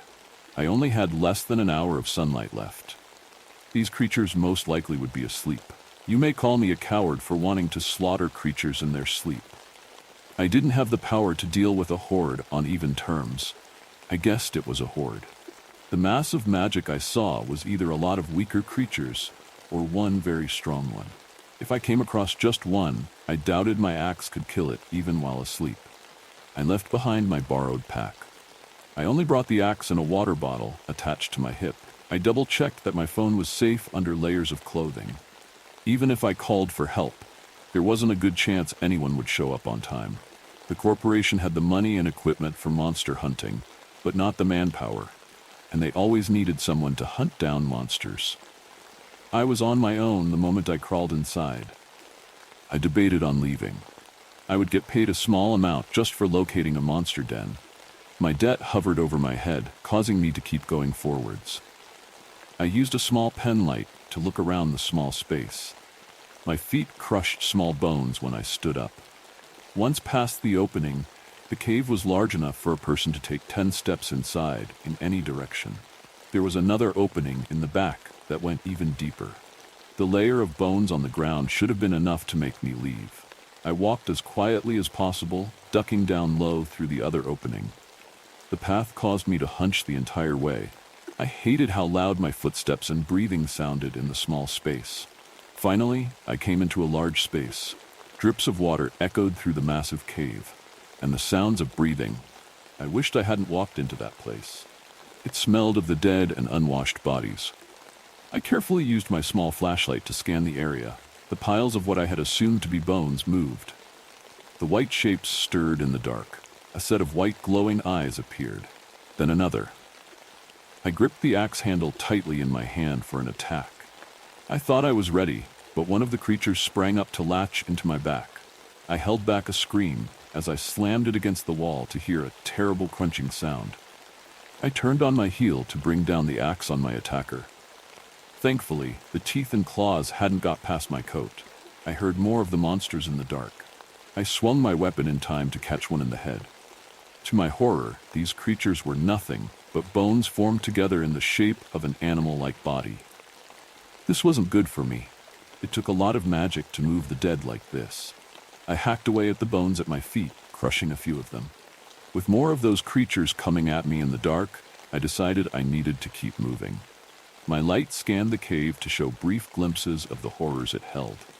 There were too many of these monsters, teeth chattering in empty skulls, the clawed hands dig into the rough floor. Each sound echoed against the walls, making it hard to tell where they came from. The only way out soon became blocked by a mass of bones. I was scared. My heartbeat was so fast it overtook my hearing.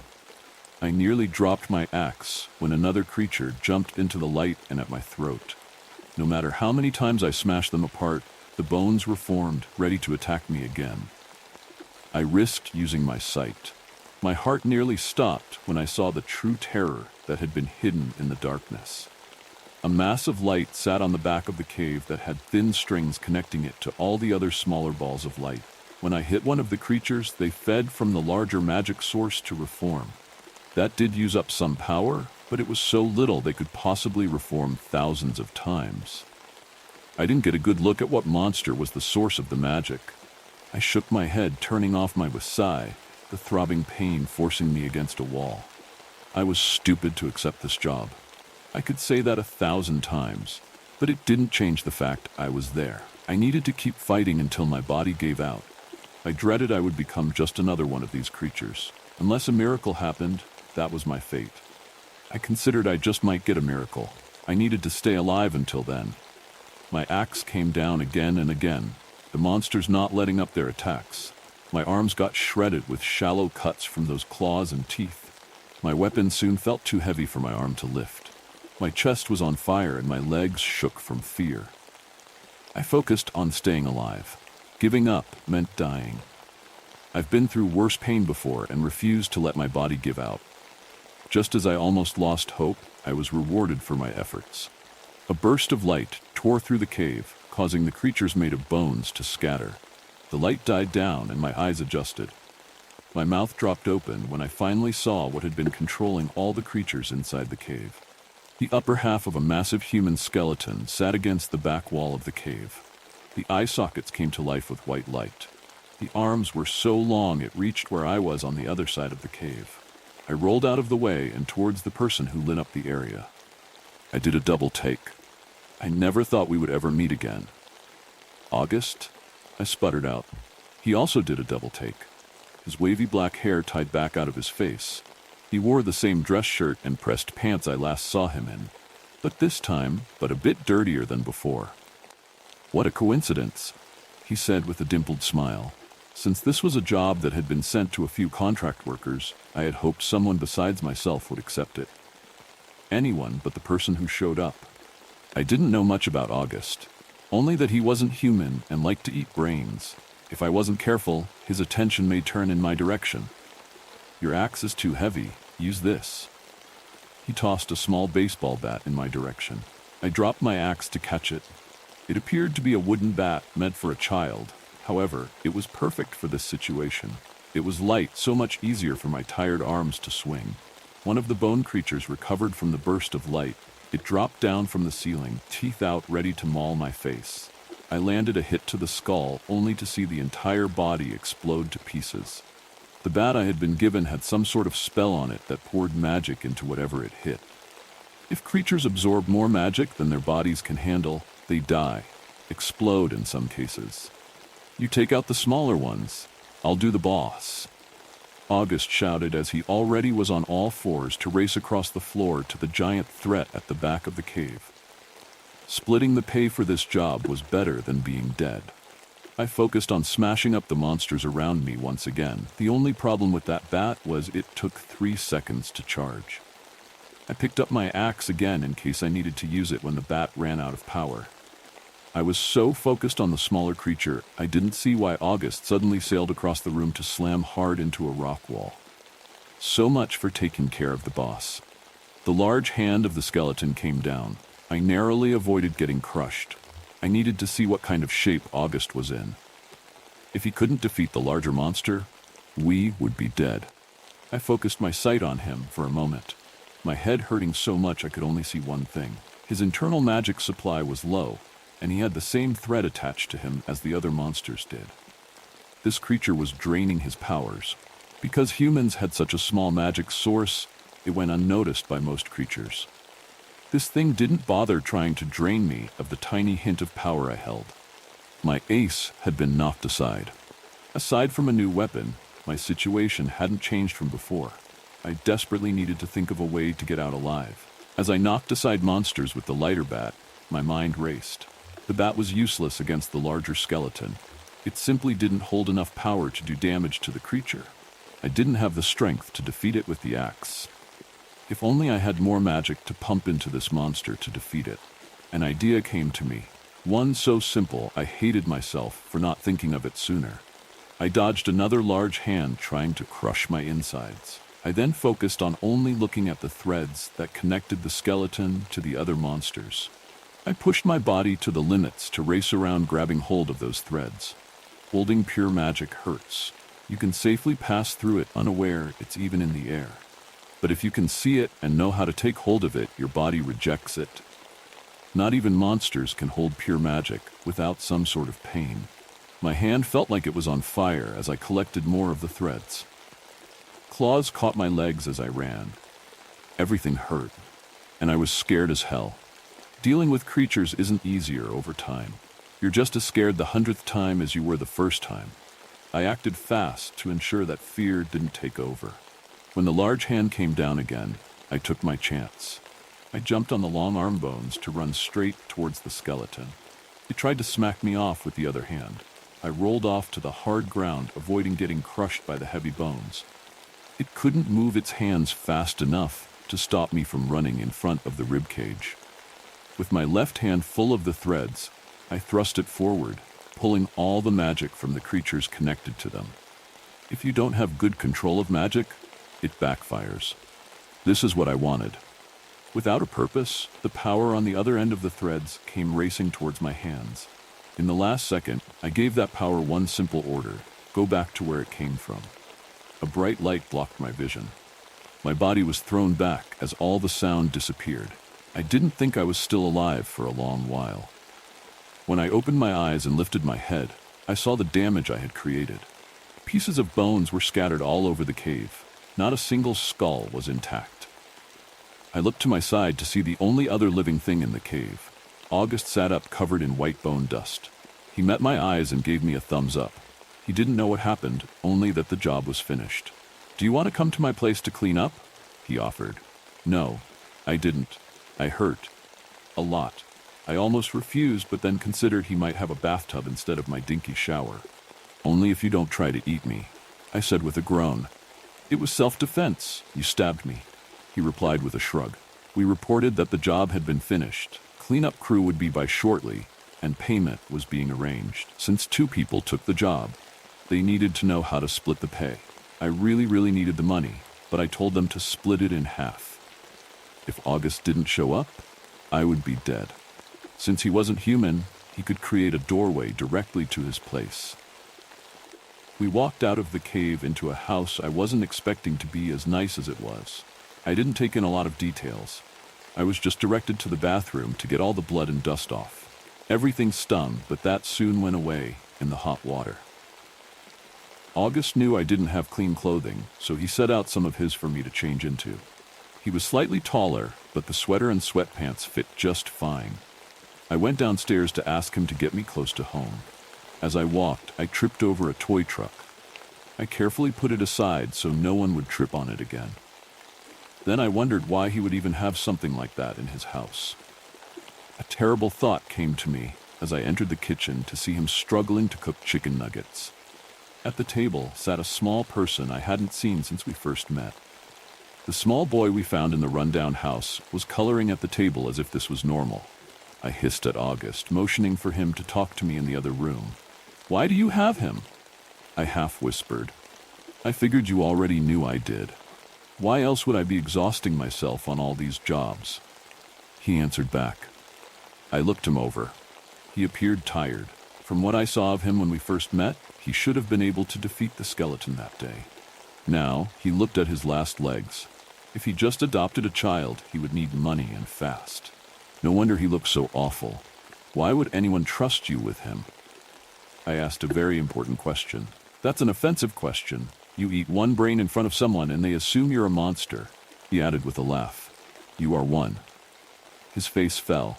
He looked a little angry. I spoke the truth. You've never told me your name. August said, ignoring what I just said. That was right. I never bothered telling him when we met. I figured we would never see each other again. He did let me clean up at his place, so I owed him an introduction. Richmond, I said. Now Rich, August said, but I cut in. Richmond, I sternly corrected. Now Richie, August carried on. I'll admit I'm a monster, and so was the mother who sold her child for her next fix. His aunt and uncle have been contacted, but they're not ready to take in a child. I'm currently the only person who wants him. I'm not saying that makes me a good person or any less of a monster. I'm just saying he's safe with me because I'm a very simple thing. I paused, considering his words, before I asked him to explain. What's that? His face turned into another dimpled smile, one that held no malice behind it. Someone who loves his son. I've accepted another leash, and I couldn't be happier. Now stay for dinner. In the few months since I saw him last, August went from a monster that just was used to solve supernatural problems to one that focused his power to take care of an unwanted child for no other reason besides love. I think a few people would have thought I was crazy for believing him. If anyone saw the look in his eyes when he saw the boy at the table, they wouldn't doubt his devotion. I took over cooking dinner so August could help his foster son color. The boy didn't talk much, but I thought he was a good child. It took a few tries for him to tell me his name. In the end, he scribbled Lucas with crayons on one of his drawings. When I told him my name, he started writing it repeatedly until dinner was ready. August didn't eat, so he packed some leftovers for me to take home. When I accepted this job, I wasn't expecting to end the day like this. Lucas was sent to bed, and August offered to use my apartment door to get me directly to my place. I refused, not trusting him with access to my apartment. I was dropped off at a bus stop a few blocks away instead. I got home, so tired I could barely stand. I didn't show how much my hand hurt or how badly I'd been wounded in the fight at dinner time. August would have forced me to go see a doctor. I simply couldn't afford that. Better to just rest and sleep it off. As I put away the containers of leftover nuggets, I saw a drawing August had tucked away between them. I smiled, seeing the childish scribbles I assumed to be my face. Just before I passed out for the night, I checked my phone to see if the payment had been sent. A new contact had been added to my phone, one that just texted me to see if I got back home or died on the way. August must have gotten to my phone when I wasn't watching. I sent him a frowning emoji, hoping he understood how I disapproved of his invasion of privacy. Contract work would be way easier with a second person or a monster on my side. I curled up, quickly falling asleep that night, refusing to even consider asking for help ever again. If you thought you were safe, think again. The next story will make you question everything.